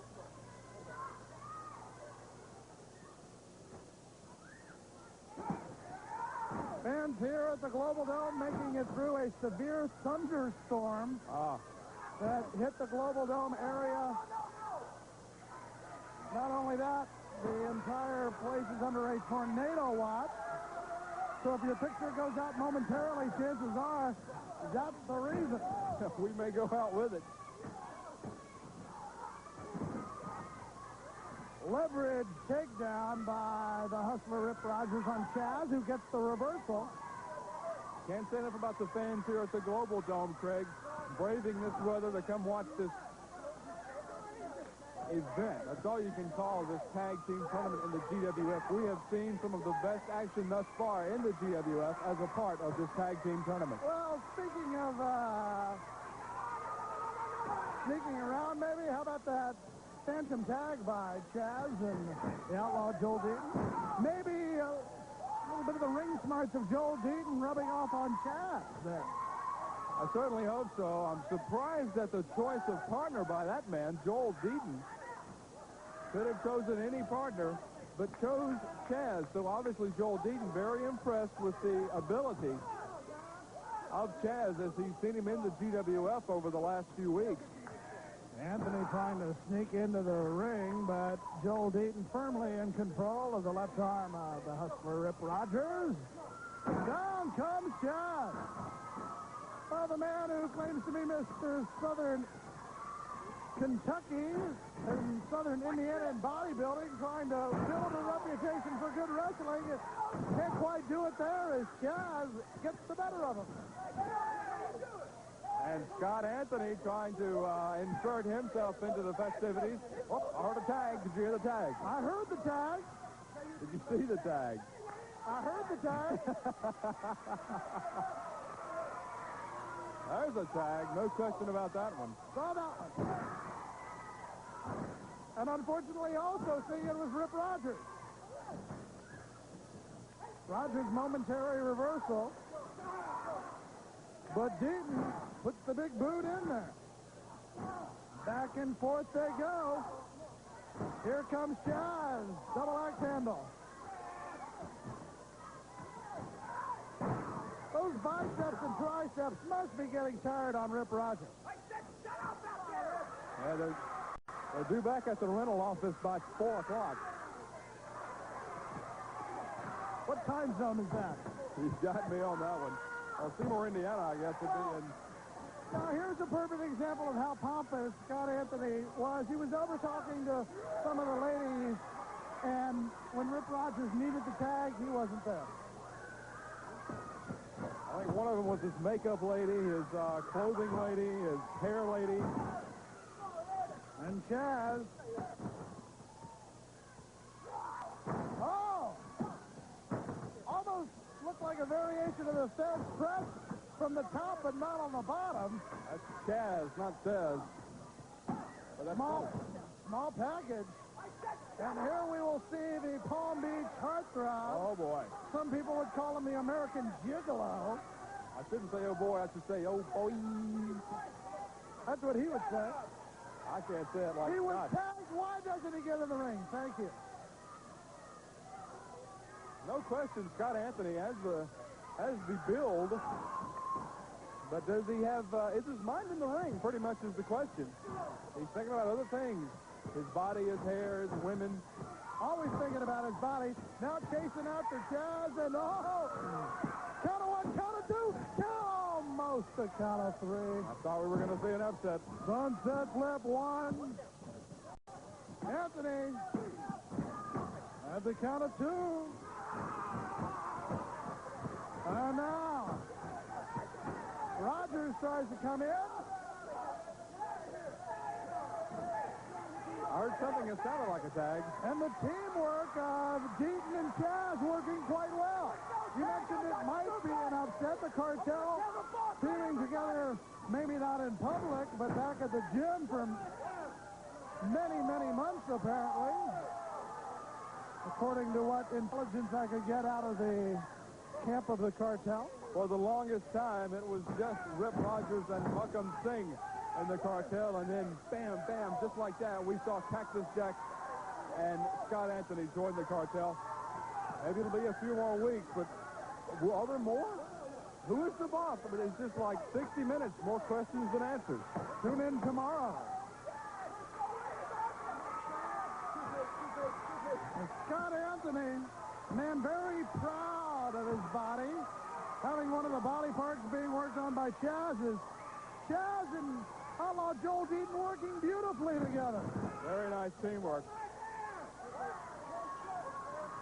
Incredible for a couple of guys who join out of necessity rather than having it planned.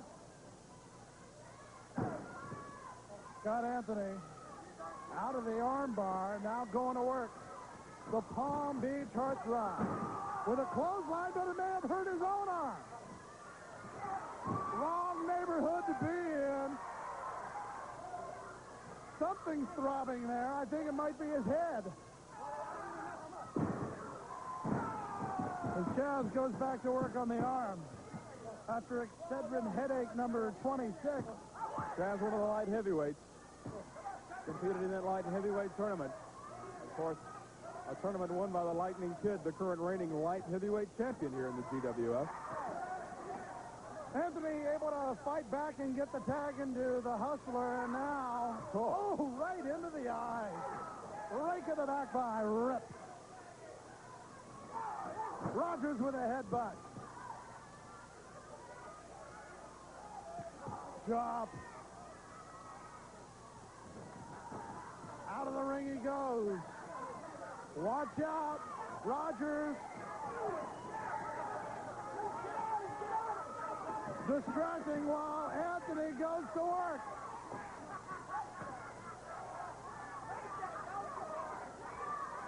There's the teamwork that the cartel, being a member of that cartel, will give you.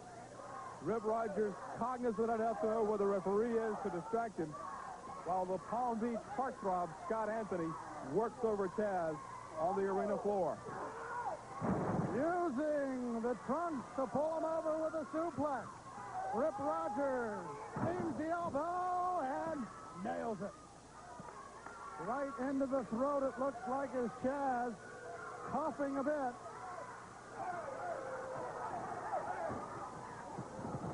Deaton wants to get in to help his partner, but the cartel monopolizing here. Joel Deaton desperately wants to get in there and help his partner because he knows his position in this tournament is in jeopardy. And he's also without his regular partner, the bad boy Billy Black. Watch out! Anthony pulling the referee. Atomic drop on and the clothesline. Photographers scurrying, everyone getting out of the way. And Deaton there to check on his partner at the Global Dome interview set. Not a lot of talking going on there, however. Chaz getting it back together, trying to get back into the swing of things. Whoa! Over the top comes Anthony, sending the back of Chaz right into the corner of the stage. I don't know if Chaz, get a load of this. Headbutt by Rogers as he goes to work on the stage. The chop, and Chaz having his problems with the cartel. Not many people do it much better. I'm wondering here if Chaz can continue. He has taken an awful lot of punishment. Gutsy youngster staying in there with the likes of Scott Anthony and Rip Rogers. Taking him over with a suplex. He thinks he's got it. Count of one, count of two. I don't think so. Good. Anytime you can show up this man, Scott Anthony, I'm all for it. You two aren't the best of friends. Didn't he try to leave you with a check at a restaurant the other day? Unbelievably, yes. Rogers may go over. Chaz has the leverage. 1, 2, 3, but the referee being distracted. Deaton. Oh, and he had him pinned. Chaz had Rip Rogers down for about a 7 count, but the official distracted by Scott Anthony. Boot to the midsection, and here comes the the Palm Beach Heartthrob. Careful. Made the mistake of going to Hooters in Dallas, Texas the same night Scott Anthony and his entourage were there. Told the waitress that that table over there will pick up the second. It was my table. I didn't pick it up, though. Anthony unable to keep Chaz in the ring. Here comes Deaton. Anthony is not enjoying this predicament. Deaton going to work on both members of the cartel. Deaton on Rogers. Anthony being taken care of by Chaz. All 4 men in the ring. Chaz with Anthony in the corner.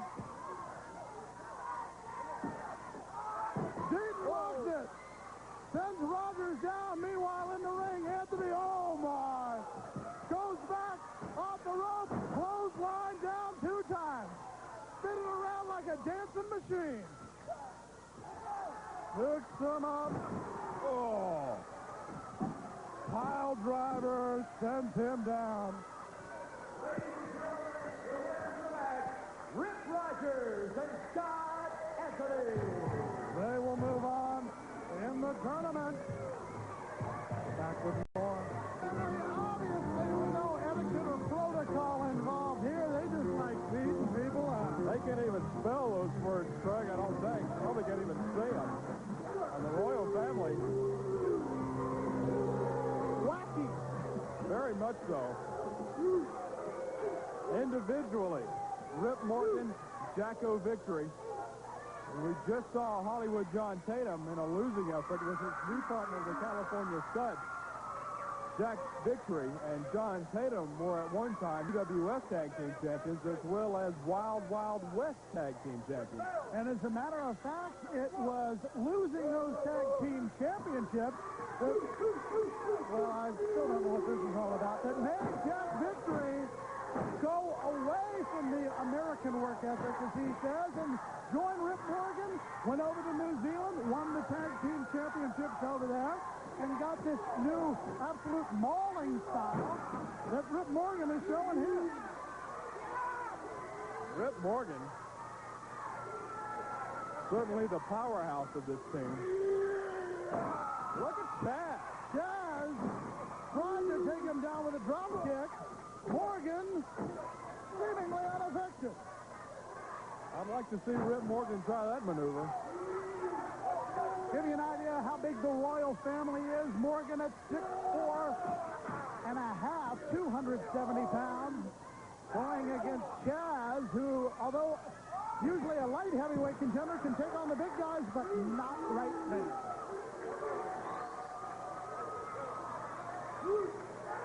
I understand that Rip Morgan was thrown off of his college rugby team. Am I reading that correctly? As a matter of fact, he played a few games for the All Blacks over in New Zealand, and they didn't like him too much there. Jacko Victory comes in here. Victory with a body slam on Chaz. Jacko Victory, 6'3", 278 pounds, born in Atlantic City, New Jersey, but has become expatriated from the United States of America. That's all. I didn't know he was Catholic. Oh, that's excommunicated. Your thesaurus is on the blink. Here comes Terry Garvin. Down onto the arm of Jacko Victory. Oh, big forearm. Those elbow pads are usually there to protect the person wearing them. Victory misses there as he hits just above the elbow pad. Garvin going to work on Jacko. Jacko may be a little bit loony after that. He was a little bit loony before that. Well, he kept his head about him there. Terry Garvin going to the net. Both Terry Garvin and Chad had very successful appearances in the light heavyweight tournament here on Supercard over the last few weeks. And they're teaming up probably a result of a friendship struck during that light heavyweight tournament. Garvin didn't see that truck. Get the license plate number there. The royal family, who used to actually be favorites of the kids with little Lord Littlebrook, now nothing doing here. Because these two men literally like to beat up on people, but the one thing you have to remember in a tournament situation, you have to get the pin, submission, or count out. You can't afford to be disqualified. Not at all. That'll kick you out of the tournament just as quick as anything. And these two men know it. These two men aren't rookies. Speaking of the royal family, they know how to work their way through a tournament. They've competed in various tournaments. Morgan to the rope, comes down on the back of Terry Garvin. The royal family have been teaming together for 4 years. Both men 6-year veterans of the sport. Garvin seeing a little bit of the experience coming down right on both sides of his head. You'll remember that the Royal family part of the Pat O'Connor Memorial Tag Team Tournament in December of 1990. The New Zealand representative. As well they should be, being the reigning New Zealand Tag Team champions.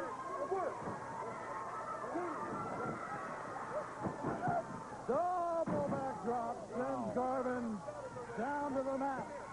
Chaz has seen about enough, but Sean O'Brien keeping order in there, as tough as it may be with the Royal family double teaming here. Victory picks up Garvin, has a hold of him, carries him around the ring, and that bear hug absolutely doing what it's supposed to, putting the pressure, cutting off the breathing, and also going to work on the lower back. Speaking of the lower back, chiropractic help courtesy of Jocko. You could hear that all the way up here. The boot to the midsection by Rip Morgan. Morgan with Garvin into the corner. Who? I don't know who. What is he always saying? I never understand that. Garvin tries to get him over with the sunset flip. Morgan fights out of it and just comes down on the forehead. Went through a little display there before he put it to Garvin. Terry Garvin goes back into the bear hug. Garvin, not the kind of a man who would submit. Standing in the back of the Global Dome, I happened upon the Royal family. Rip Morgan approached me and asked me if, he said, well, he approached me and said, oh, you're Scott, you're Craig's brother, right? I said, no, I'm not. And Jacko chimed in and said, no, that's Bill Watts' son. Oh. And so I gave up and went to the concession stand. Not giving up here is Terry Garvin. Look at the right. Slam right on the jaw. Out. Well, that'll stop you even if you're going well. That'll take the starch out of your shorts real quick, especially from somebody the size of Rip Morgan. Morgan with a weight advantage here of almost 50 pounds.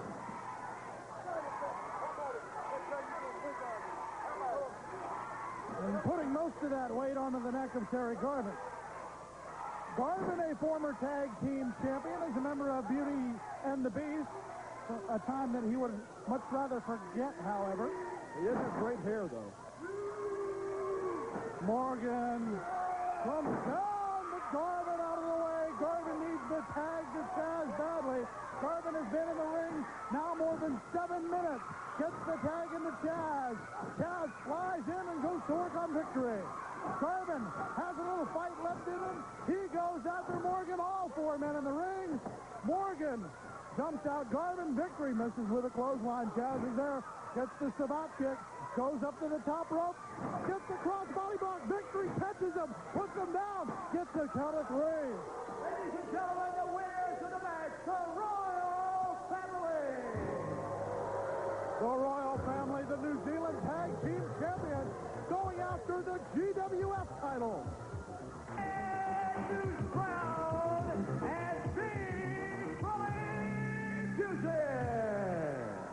When these two guys get together, rough and tumble takes a whole new meaning. What a piece of work. Big Bully Music, who doesn't use a hard punch, he uses a bully blaster. And Bad News Brown, who doesn't use an Enzui kick, he uses a ghetto blaster against these two.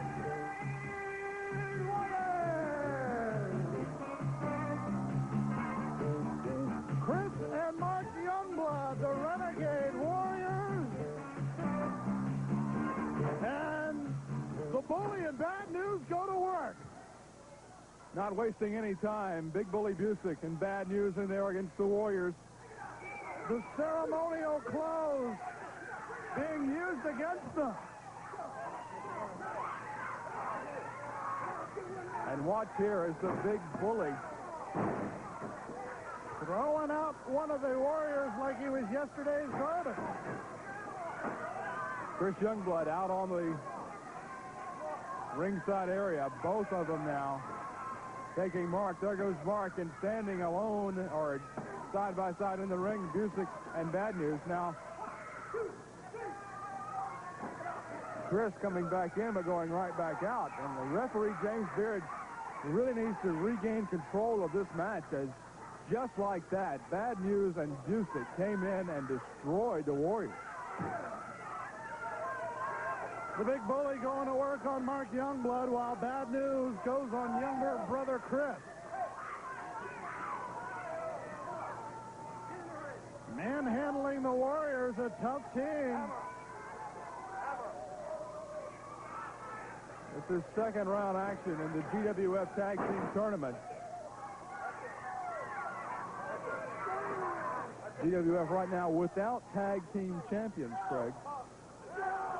That due to the automobile accident over in Europe involving both members of the former tag team champions, the English Lords. Unfortunately, both their careers coming to an end. Well, now it's the GWF in North America. The tag team tournament over here, and right now the Renegade Warriors attempting to come back, but Bad News using his head. He even pointed it out to Chris Youngblood. He said, I'm going to give you a headbutt with his head right here. Headbutted him even after he told him he was going to do it. Unbelievable cockiness on the part of Bad News. No respect for anyone or anything. These two men who have broken more rules and possibly a few laws in their day. I was surprised Bad News and Busick even get along. There's two men I wouldn't have suspected of ever being able to work things out. Chris Youngblood trying to make his way over to tag, but the man getting the tag was Bad News. Into Big Bully Busick. Whatever you do, don't call that man Mario, or else he'll put you out like a Nintendo game.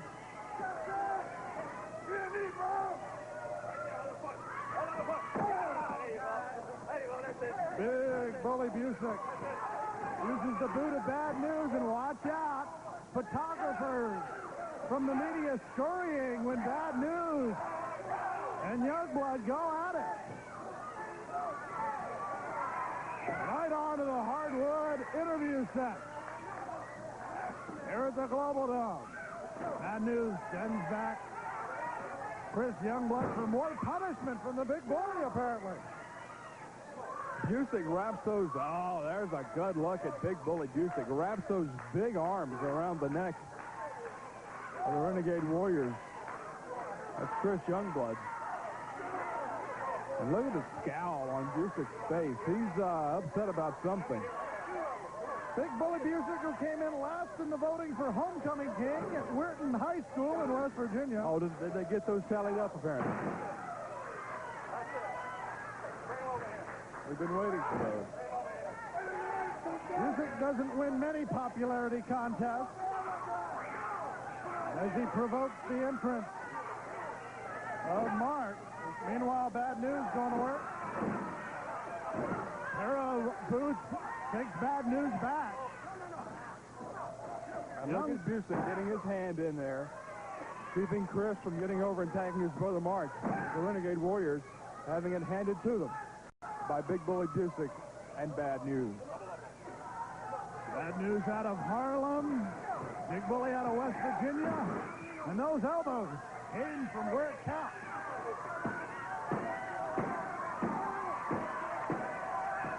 Powerhouse Hill is where this powerhouse from West Virginia hails. And that short chop right into the throat. Into the tournament. And look at Bad News just holding Chris Youngblood back. Meanwhile, the big bully provoking the elder Youngblood just like a big bully would.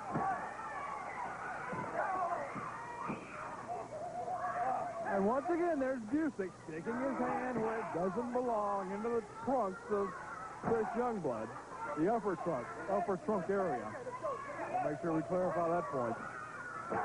But regardless, Busick has no point in interjecting himself into the match. These two gentlemen have kept Chris Youngblood in the ring now for 5 minutes. Doling out the punishment. There's that short chop, putting the tips of the fingers right into the throat. The Adam's apple, to be more specific, and now Bad News. Going to work with the front face lock. Youngblood trying to power Bad News back over. Busick thinking about sneaking in. Starts to come in, and the tag, maybe the Youngblood. Won't be allowed by James Beard. He didn't see it, Craig. He did not see the tag made by the Renegade Warriors. And now Busick is still working over Chris Youngblood, and Chris Youngblood in desperate need of a tag to his older brother. Big Bully Busick with a big bicep. The winning team advances. The losing team goes home with a second round share of the prize money. Cross body block by Chris Youngblood. Gets a count of 2, and Big Bully almost goes down to the feet. There's the tag. Here comes Mark Youngblood in. Going against the Big Bully Busick. He didn't see it again. And I don't blame James Beard. I blame Bad News for distracting the referee intentionally to keep him from seeing the tag made by the Renegade Warriors. All 4 men in the ring now. As there you see Mark Youngblood going to work on Big Bully Busick. The younger brother, Chris, going to work on Bad News. Reversal. 3 men collide. And he goes for the Bully Blaster. He gets the Bully Blaster. Down goes Mark. Busick and Bad News now go to work. Going for the clothesline, but down goes Busick. There's the cover. Who's pinning who? Now, who got the pin there? Because Chris was pinning Busick. Bad News was pinning Mark. It's the Youngblood. The Warriors advance. Busick going to work. I think these two individuals very upset. Inside the ring, Bad News and the Big Bully may not be advancing, but they want to make sure the Renegade Warriors don't have the opportunity.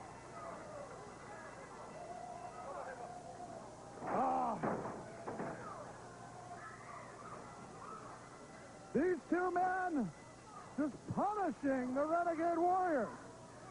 If we have an opportunity, let's go back and take a look. There you see 1, 2, 3, but the Youngbloods are the winners. And we'll be back. Looks like only one of the Dirty Davis brothers. That's right. I can enlighten you on that. We will after this ring introduction. Their opponents for this event at a combined weight of 676 pounds, Bucket Singh and Cactus Jack. Hey, let me tell you something. I'm going to tell you people in the Global Dome right now. My brother got hurt in the last match. He was out here. The doctors are trying to tell him that the Dirty Davis brothers can't take on these two guys right now. And we want to, don't look at me like that, Jack. We want to advance this tournament just as much as anybody else does. But you guys are dangerous like we are. We don't quit. If I have to, I'll take you both on myself. Well, now you heard it. Well, you were able to enlighten us, but I think he beat you to the punch. Hey, I couldn't have said it any better than that. And he has to take on 2 of the meanest members of the cartel all by his lonesome. Mike Davis injured in the last match. The victory over Wild Bill Irwin and Johnny Ace unable to continue. Much the same type of situation involving Billy Black and Joel Deaton. However, Tom Davis deciding, I'll just do it by myself. I don't need a partner, facing two members of the cartel, Cactus Jack and Muckham Singh, and I don't know that Tom Burton is thinking straight right now. Remember, Tom Davis acknowledging the fact of his older brother. He may not want to acknowledge this. Blocks the suplex, however, and pulls him over. I'm still not used to saying Tom Davis. I think I called him Tom Burton. That's going to take some getting used to. Holding his own. One half of the Dirty Davis brothers going against the big team of the cartel.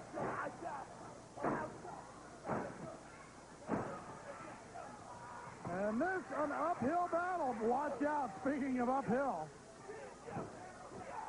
And you've got to admire Tom Davis facing two members of the most notorious organization in the GWF, that being the cartel, and the two members being Muckham Singh. He's got him tied up in the ropes. Sees Cactus Jack sneaking up from behind. And the second member, Cactus Jack. That may be one way to be able to go 1-on-2. Have one of them tied up in the ropes and take care of the other one. Small package, count of one. That's exactly the game plan here, as Tom Davis has Muckham Singh tied up in the ropes and sends Cactus Jack in. Oh, boy. That meeting of the cartel definitely unscheduled. Singh unable to shimmy out of the ropes, and well, I happen to be in the right place there. Cactus Jack with a clothesline, taking down Tom Davis, releases his partner. And, of course, Cactus Jack and Muckham Singh still have to comply with tag team rules, although Tom Davis is in there all by his lonesome. The difference between this situation and another situation in the Global Wrestling Federation is the fact that the injury to Mike Davis occurred during the match as opposed to before the match as a result of a sneak attack. Well, it was either Tom Davis wrestling this match by himself or having the match forfeited for him by the competition committee. And he said the Dirty Davis brothers don't give up. They are not quitters, are the Dirty Davis brothers. And so Tom Davis enters this contest alone against the cartel. Not a position I'd want to be in, speaking of which. Singh still hurting in the ribs. The tag team tournament taking its toll on many of the wrestlers. Makes that tag. Inviting them to tag. Oh, that's just plain mean. There is no call for that on the part of Muckham Singh, as he has to know that Tom Davis's brother Mike is injured. Rather severe back injury. First of three semifinal matchup. Later on, we will see the team of Chris Walker and Steve Simpson go against the Royal Family. Then the Renegade Warriors will take on the cartel's other team. Two teams of the cartel still in the tournament. Entirely possible, looking at the bracketing, that the two teams from the cartel could meet in that final match to determine the champion. Wouldn't that be interesting? Or for that matter, they can meet in the playoff round. That's true, too. Cactus Jack with a knee. And give credit to Tom Davis for not giving up and trying to hold his own against the two behemoths from the Boss's Ranch, whoever the boss may be. Can't wait to find out who the boss is. He's certainly very intelligent, because he has picked four very different men to form the team of the cartel. Two in the ring, Muckham Singh and Cactus Jack. Also Scott Anthony and Rip Rogers. Complete the four people in the cartel. Now, usually the fans will get behind a man who is an underdog, but with all the things that the Dirty Davis brothers have done, they're not really behind Tom Davis. The cartel just taking their time, doling out the punishment methodically and maniacally. Well, they are dirty and they are Davis's, but they are not quitters, and I think Tom Davis is showing that here. Cactus Jack sending him down. Cactus Jack outside the ring where he is at his most dangerous. Oh, no. Wait a minute. The wood has been exposed. Sends him down. And what's Sting doing? Watch out. Jack coming down with a hip buster. Oh, bang, bang. He may be out. He's not anywhere near Tom Davis's hip. He hit him right in the chest. No, the hip buster is named for the damage it may do to Cactus Jack. Oh, okay. A unique name for a move. Well, it certainly looks like it would bust Cactus Jack's hip. Wouldn't do a lot of damage to the hip of Tom Davis, but then again, oh. Well, that did a lot of damage to every part of Tom Davis. The Cartel has one team in the final round. Sting and Cactus Jack. When we return, the news with Joe Pedicino, the fans question with Bonnie Blackstone.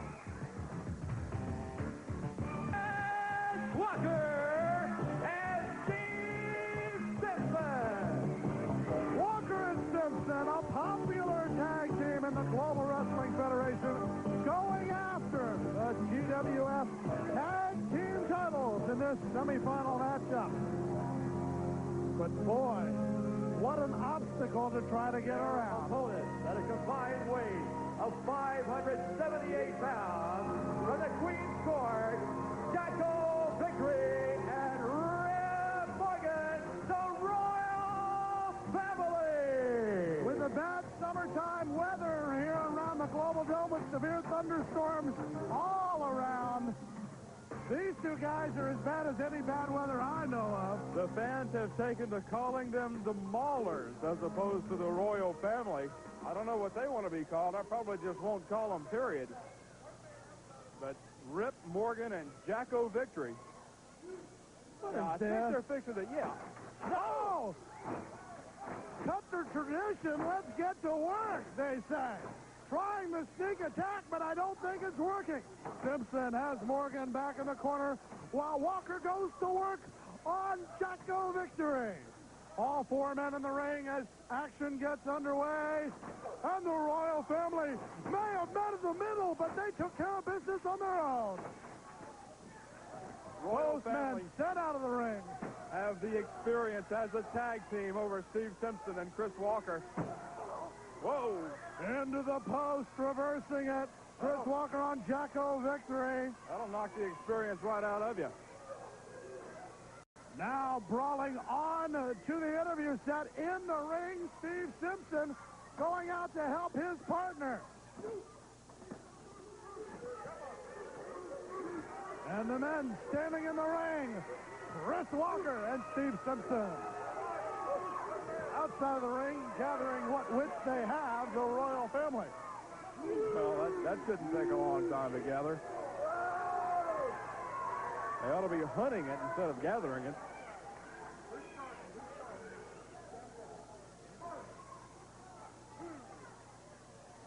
Well, we may finally see some one-on-one action here, but both members of the Royal Family remain in the ring.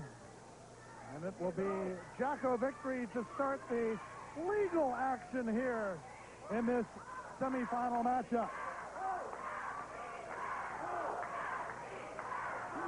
Royal Family, very impressive road here to the semifinals.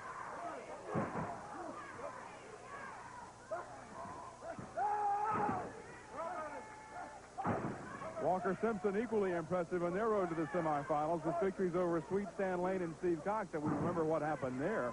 Also an impressive victory over the California Stud and John Tatum. So both of these teams have earned their way into this round.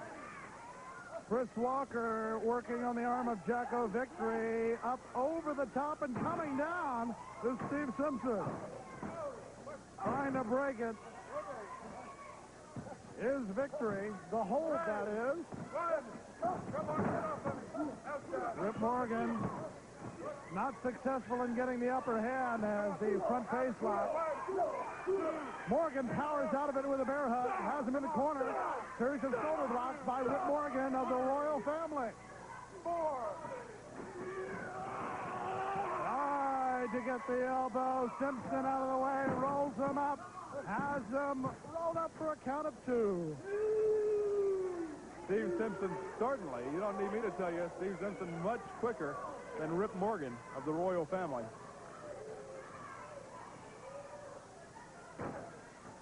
Morgan, a big fella, as well as his partner, Jacko Victory. Victory, 278 pounds, 6'3". Rip Morgan in there at 276, 4.5. Simpson, a tall, lanky individual, but much to his credit, using every one of those muscles to his quick advantage. That's seen there, but little ring smart by Rip Morgan. Morgan comes up and comes down. Sole of the boot to the top of the head. Once, twice. As Steve Simpson tries a shot to the midsection, seemingly not affecting Rip Morgan. Rip Morgan, oh, there's a big foot. Looks like it's your own coming into the TV there if you held it out close enough. Jack Victory holding the big boot out. Oh, there's a double elbow that just won't quit. I don't think Steve Simpson will either, though. Victory sends him in and then wrenches the back with a bear hug. The winner of this match goes into the three-way coin flip. Already into the final round, the team from the cartel of Cactus Jack and Muck'em Singh. We've seen how that coin flip can affect you in both ways. In the tournament to decide the television champion, Buddy Landell won the coin flip, had a bye into the final round. He lost to the Patriots. But in the light heavyweight tournament, the Lightning Kid had a bye into the final round, and he won the tournament. So maybe the rubber coin flip here to see which way it really helps you. I don't think it's a rubber coin, but bouncing into the ring is Conan Chris Walker after being enticed in, and now the Royal family going to work on the popular wrestler from South Africa, Steve Simpson. That's the experience of the Royal family coming into play once again. Chris Walker, not a rookie, but he hasn't been around near as long as either Jacko Victory or Rip Morgan. And he was easily goaded into entering the ring, which the referee is forced to keep him from coming in. It distracts the referee, thus the Royal family can double team. And there's a perfect example. Sean O'Brien having to keep him in. Oh! Over the top goes Steve Simpson, and once again, Chris Walker wants to get in to help his partner. Unfortunately, his help a hindrance right here. Chris Walker may be doing more harm than good by continually trying to interfere on behalf of Steve Simpson, as Simpson is being double teamed. Duck under by Simpson 2 times. Oh, what a collision right in the middle of the ring. You saw it, fans. It happened right on camera. Good work by our camera crew here at the Global Dome as Simpson and Victory just met head up in the center of the ring. Not reminiscent of one of those plays you see in the NFL where the safety hits the wide receiver. Both men get a tag. Chris Walker in there against Rip Morgan. Both members of the Royal family trying to take advantage. All four in the ring now. Victory pounding on the back of Steve Simpson, up and over and down hard. Now they got to work on Chris Walker. Walker sent into the rope, ducks under the double clothesline, cross body by Walker. 1, 2, 3. Simpson using the fact he was outside of the ring to his advantage. There are your winners. Let's take another look at it. There you see Simpson with a trip. The cross body by Conan Chris Walker. The 1, 2, 3. And the representative, Hustler Rip Rogers, and the Palm Beach Heartthrob, Scott Anthony. They will attempt to put 2 cartel teams into the final round. They have to get through the men from the land of enchantment, however, the Renegade Warriors. What's the matter, Rip? Don't like your picture being taken?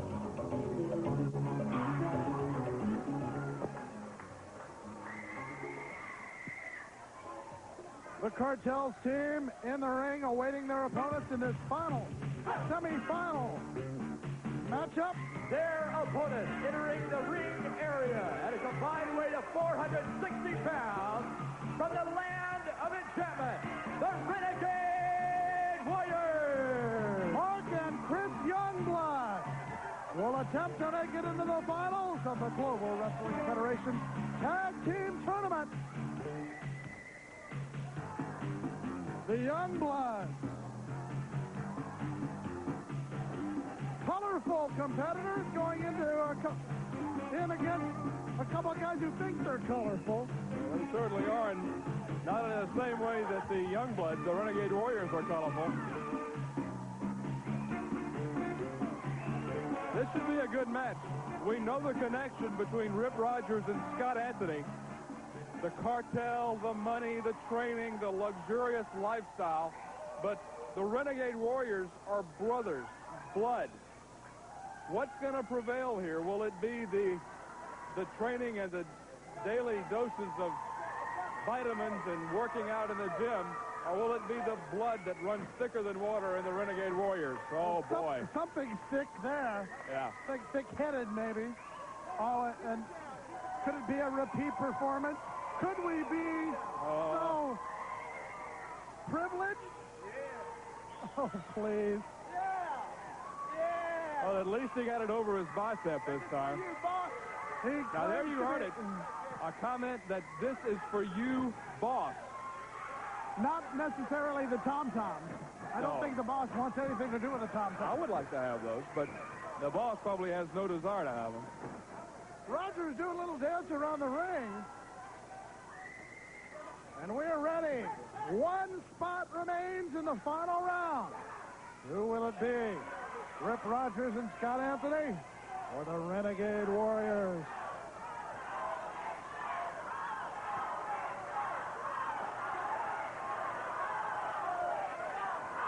Rogers circles the ring, getting ready to go in against Mark Youngblood, the older of the 2 brothers of the Renegade Warriors. Mark Youngblood, the years of experience, but matched, I think, inexperienced by Rip Rogers. Rip Rogers, a 14-year veteran of the sport, and all 222.22 pounds. Wow. Came down hard on the canvas. Now Scott Anthony in. Personal masseuse to the stars, apparently. Oh. That's what he claims. Please. And speaking of claiming, James Beard won't go for that. Here comes Scott Anthony. Oh, best performance by a wrestler in a leading role. Rip Rogers in Pain in My Back. Produced by Scott Anthony. Anthony, who has held a tag team title in the Pacific Northwest.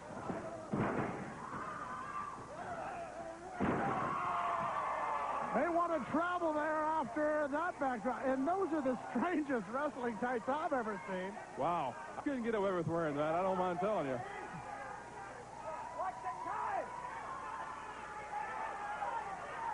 Understand you might be able to catch fish with those when he's not using them for wrestling. Wow. I don't want to touch them. Oh, get a load of this. Please. Back. He goes for the tag. Hey, shut up!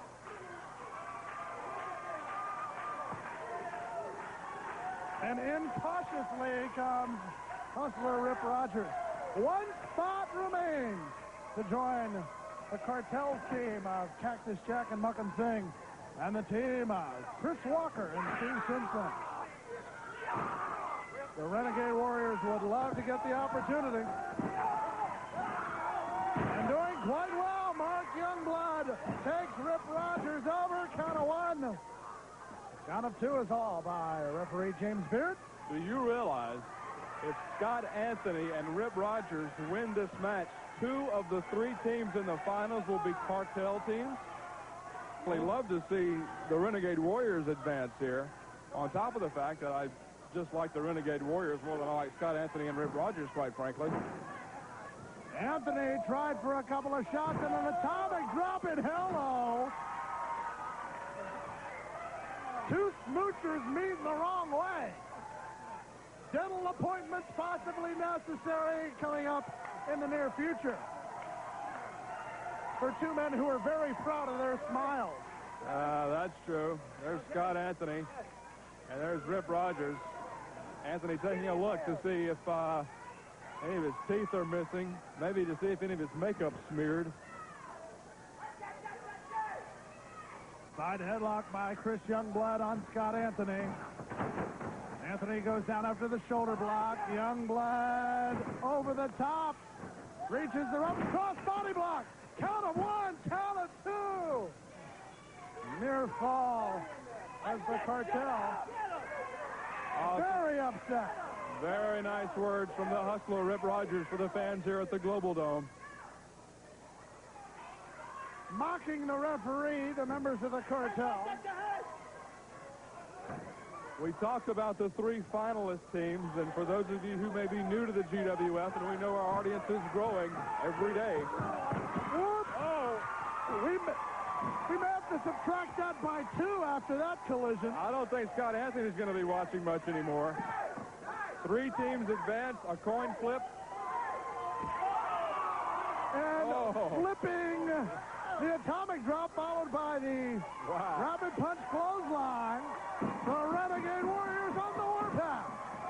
The winner of the coin flip, before I was interrupted by Scott Anthony, the winner advances to the finals. The other 2 remaining teams play a playoff or wrestle a playoff match with the winner facing the team that drew the bye. 2 teams already in, Chris Walker and Steve Simpson, as well as Cactus Jack and Muckham Singh. The 3rd team will be decided in this match. In the ring, it's Hustler Rip Rogers taking a tour. Guided by Mark Youngblood, that particular move misguided. The tag in to Scott Anthony. Headbutt by Rogers. Anthony with a left, claiming to be well-versed in the pugilistic art. Gets the count of 2 as Youngblood kicks out. Anthony tries the backdrop, sunset flip. Able to get a count of 1, and Anthony holds on to the boot. Tags in Rip Rogers, who goes to work trying to cut off the wind of Mark Youngblood. Now, what is the point? Oh, I see the point. Rip Rogers goading Chris Youngblood into the ring. Anthony delivers the clothesline. Almost toying with the Warrior. I don't think there's much toying to be done if the Warrior gets his wits about him as he does there. Boot to the head. Mark Youngblood looking for the tag to his younger brother, Chris.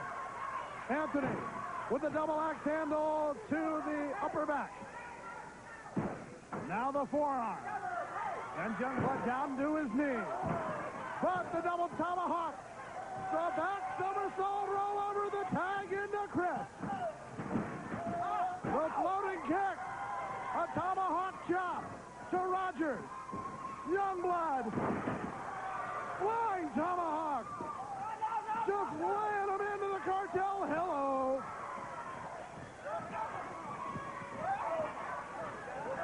4 men in the ring. That's using their heads. Double drop kick sends Rogers scurrying. In the ring, Chris Youngblood, Scott Anthony. Anthony follows him in. Belly to back suplex. 1, 2. Wait a minute. Anthony may have gotten his shoulder up, Craig. I think I saw it. I think I saw Chris Youngblood's shoulder down for the third count. Anthony may win the... Oh, no. I heard a count of 3. James Beard very confused. The Renegade Warriors look like they may go into the finals. Said his shoulders were down. Well, let's take a look at it. Let's go back to the replay. There's the count of 1. The shoulder was up. You were right. Yeah! The first of 2 teams from the cartel to make the final 3. Makam Singh and Cactus Jack.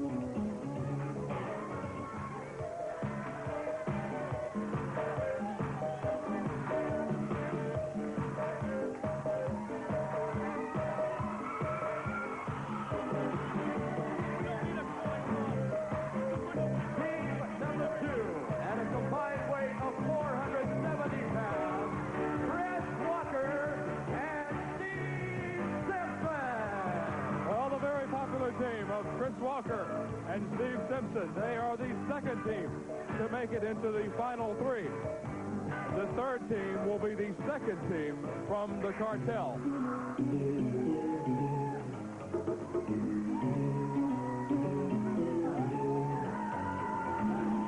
And team number 3 at a combined weight of 478 pounds, Rip Rogers and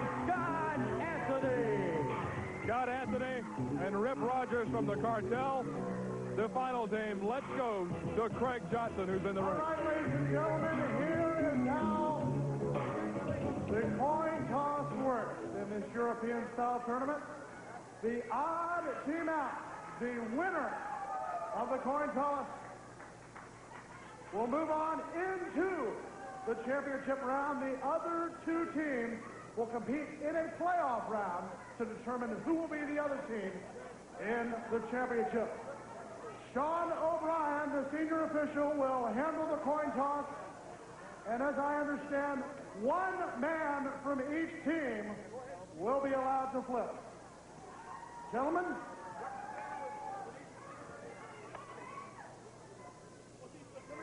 No! Get in here with the ball. No! I'll give you your payoff. Trying to steal the quarter here. You can't come on, guys. Back it up. All I need is the representatives at this time, please. Guys. No, you catch it in your hand. I'll catch it. Remove your hand, and we will call heads or tails as I look around. Okay, I'll catch it. Okay? Okay. Ready, guys? 1. Toss.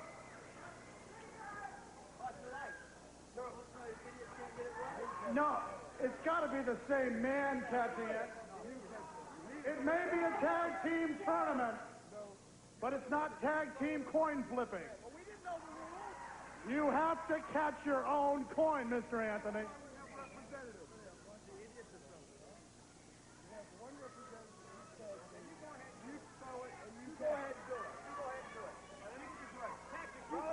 Your team is on the back of your hand. Okay.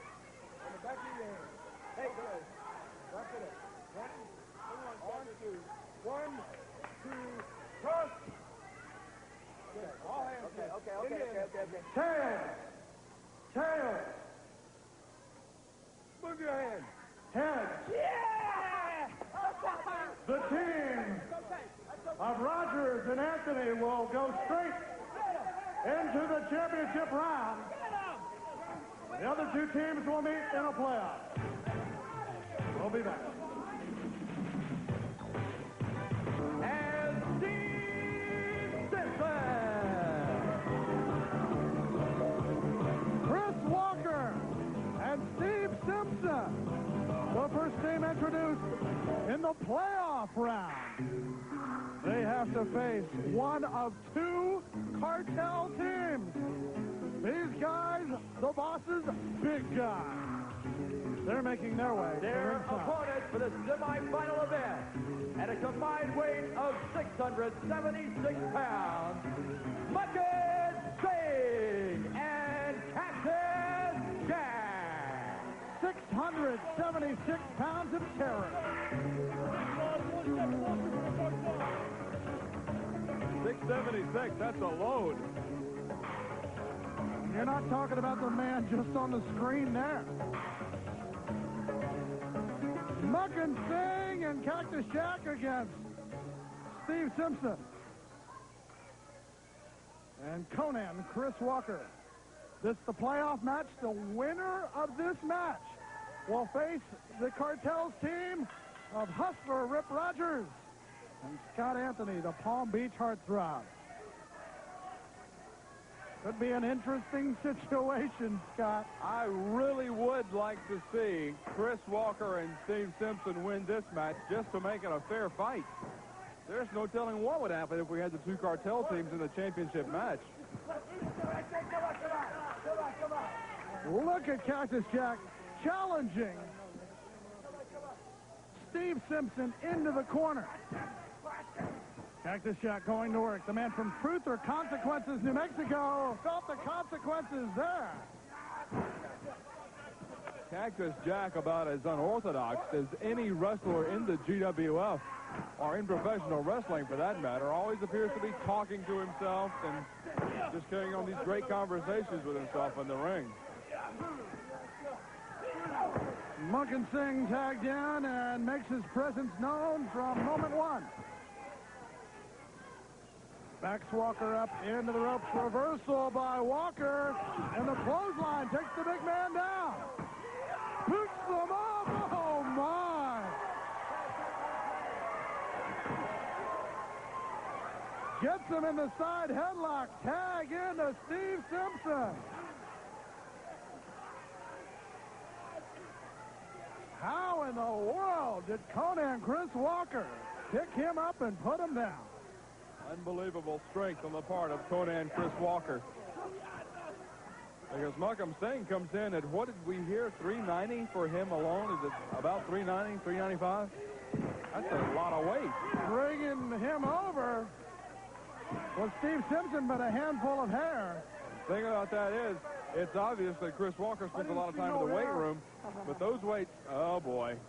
Speaking of weight, I could have waited to see that. But the weights that Chris Walker lifts are just dead weights in that they don't fight back, they don't move. This is 390 pounds of live, moving around, kicking human being, and Walker just hoisted him. Good move. Steve Simpson now in there against Cactus Jack.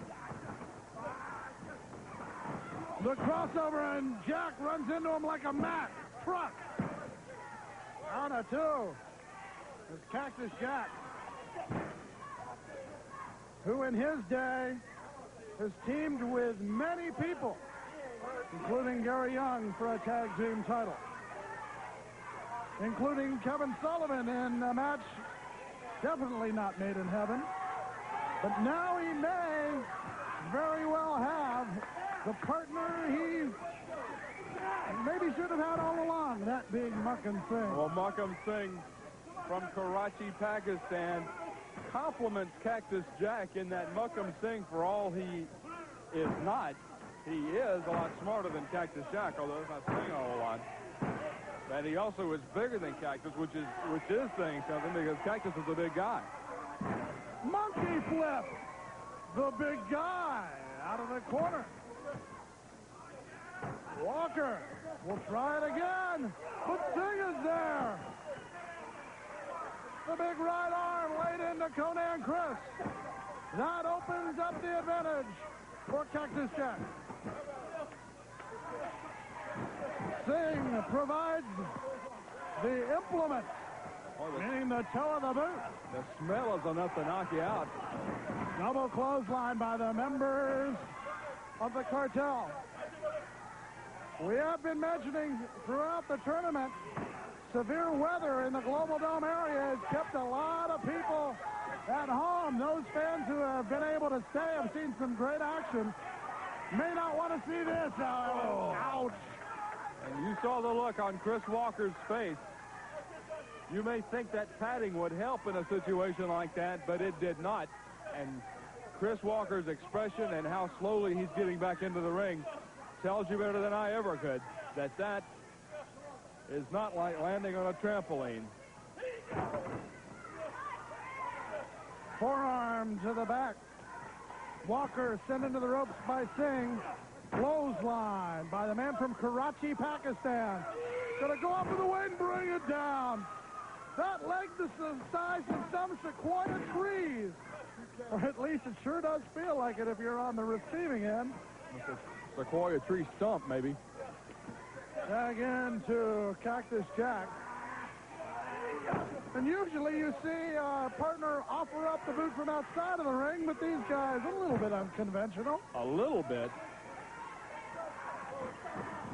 Cactus Jack sends him in the corner.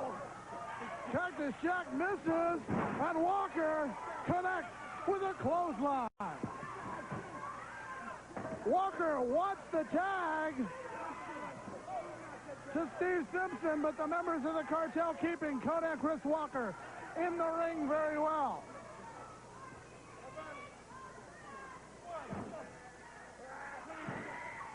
Forearm shot. Cactus Jack looked like he was going for the Bulldog. Instead, he went past him and pulled his hair down from behind. Like we said, a little bit different. Cactus Jack, storied career, and none of the stories were good. And there's another one he won't be telling much. Walker needs the tag to Simpson. Cactus Jack gets the tag, but so does Walker. It's Steve Simpson in there with Muck and Sing. The kick into the midsection of Cactus Jack, but watch out for Muck and Sing. Simpson able to turn around in time. Trying to put their heads together, but blocked and dumped out of the ring. Both members of the team of Walker and Simpson. Down comes the elbow on the hip buster by Cactus Jack. Steve Simpson looks like he's out of it. This could be the beginning of the end for Steve Simpson and Chris Walker in the GWF Tag Team Tournament. We're getting closer and closer to an all-cartel championship final. The winner of this match takes on the team of Rogers and Anthony. Out of the way! Simpson rolls up. Cactus Jack kind of 1, 2, 3!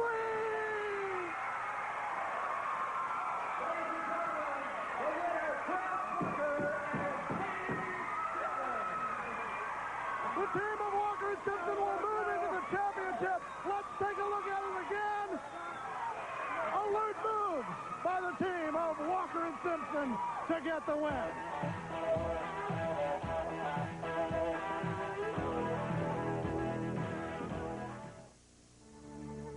It takes desire and dedication to break out of the mold of an average body.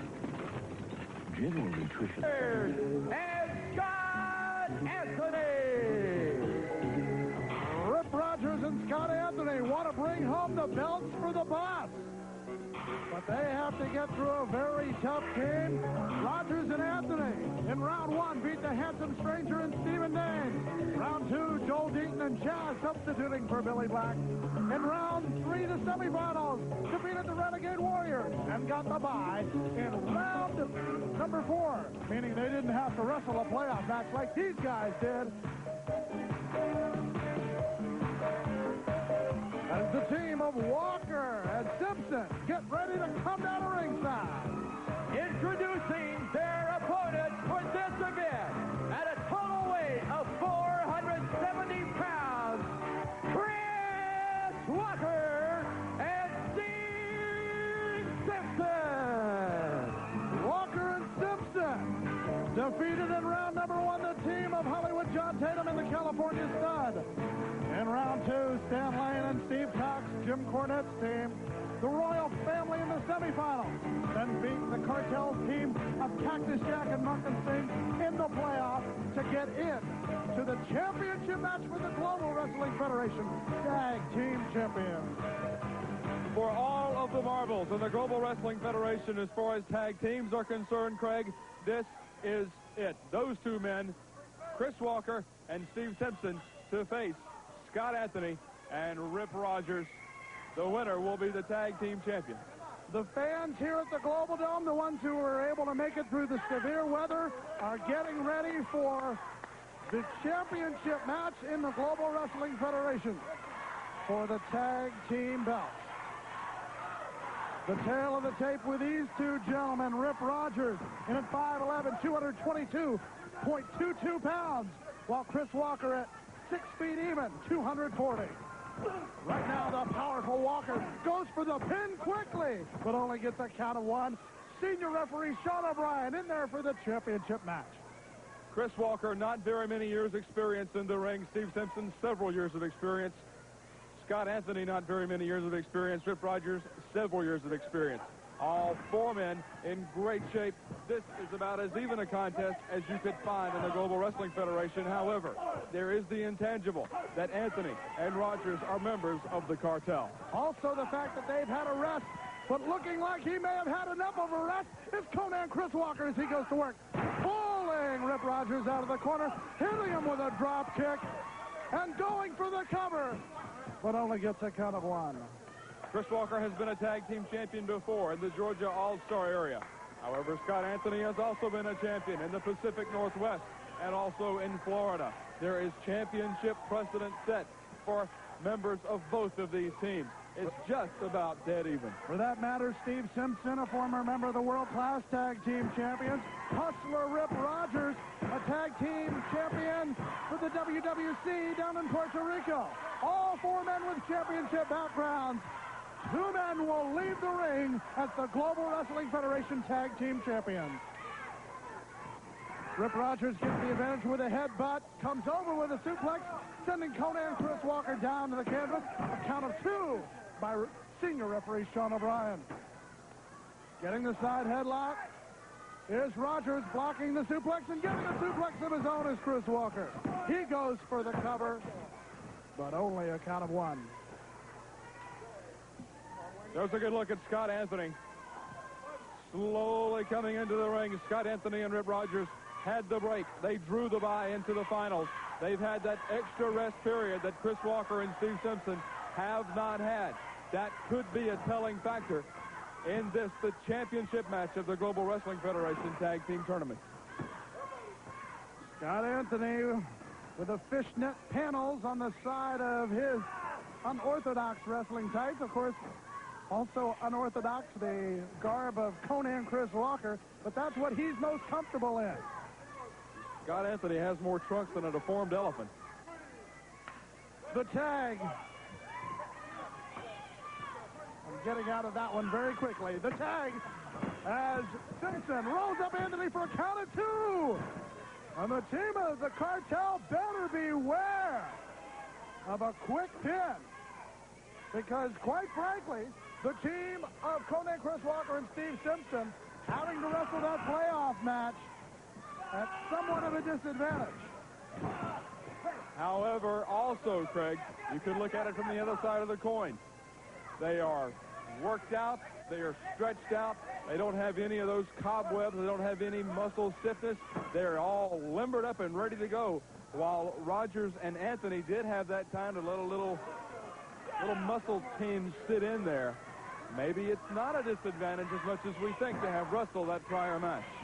Quickly getting out of a predicament was Steve Simpson as Anthony had tagged into Rogers.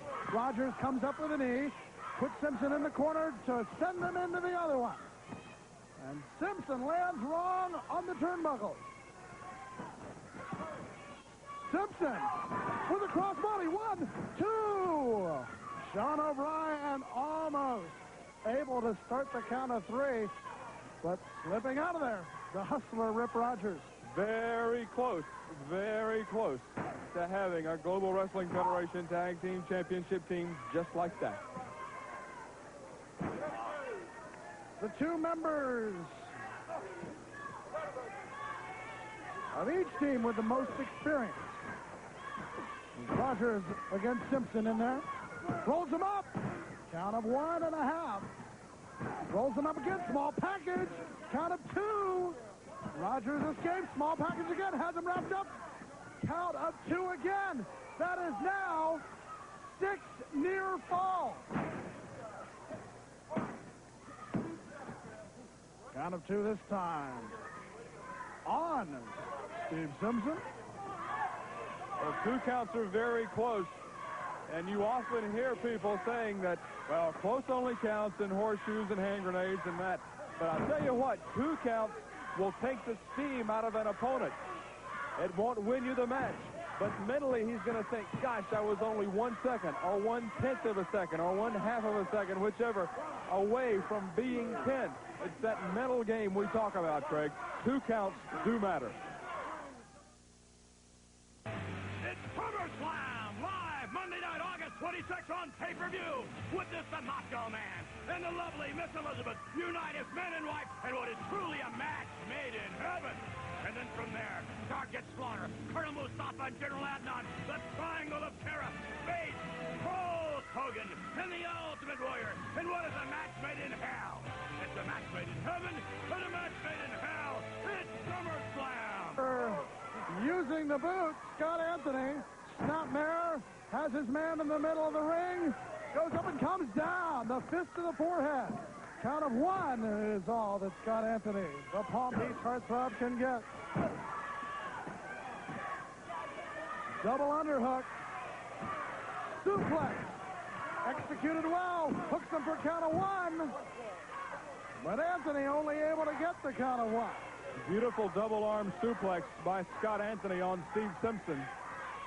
Shows that this man is not all lip, that he does have some wrestling ability. Anthony, speaking of lips, trying to rip at the lips of Steve Simpson. And now going to work on him, the hustler, Rip Rogers. And now all 4 men in the ring. As they run together. The cartel may have it in their hands. Walker sent out over the top. Remember, Walker is the legal man the DDT delivered to Simpson. The cartel thinks they have this well in hand. Anthony set in. Rogers. That's the legal man. Chris Walker, the legal man, not Steve Simpson. Walker to the top rope. Comes down. Rogers is there. Cross body block. 1, 2, 3. Newtown. Chris Walker and Steve Simpson are the Global Wrestling Federation Tag Team Champions. Let's go back. You see Walker goes up to the top. Rogers, the legal man in the ring for the cartel team. And coming down, Chris Walker. 1, 2, 3. The winners, Simpson and Walker. And we'll talk to the champs when we return. Gentlemen, I present to you the Global Wrestling Federation Tag Team Champions, Conan, Chris Walker, and Steve Simpson. A long road to home, but you all did it. Oh, I'll tell you something. It's been a long time where I can be proud of winning a belt and represent the Rolls Royce of wrestling. Don't worry, Chrissy. Yeah. This has done nothing but change our lives.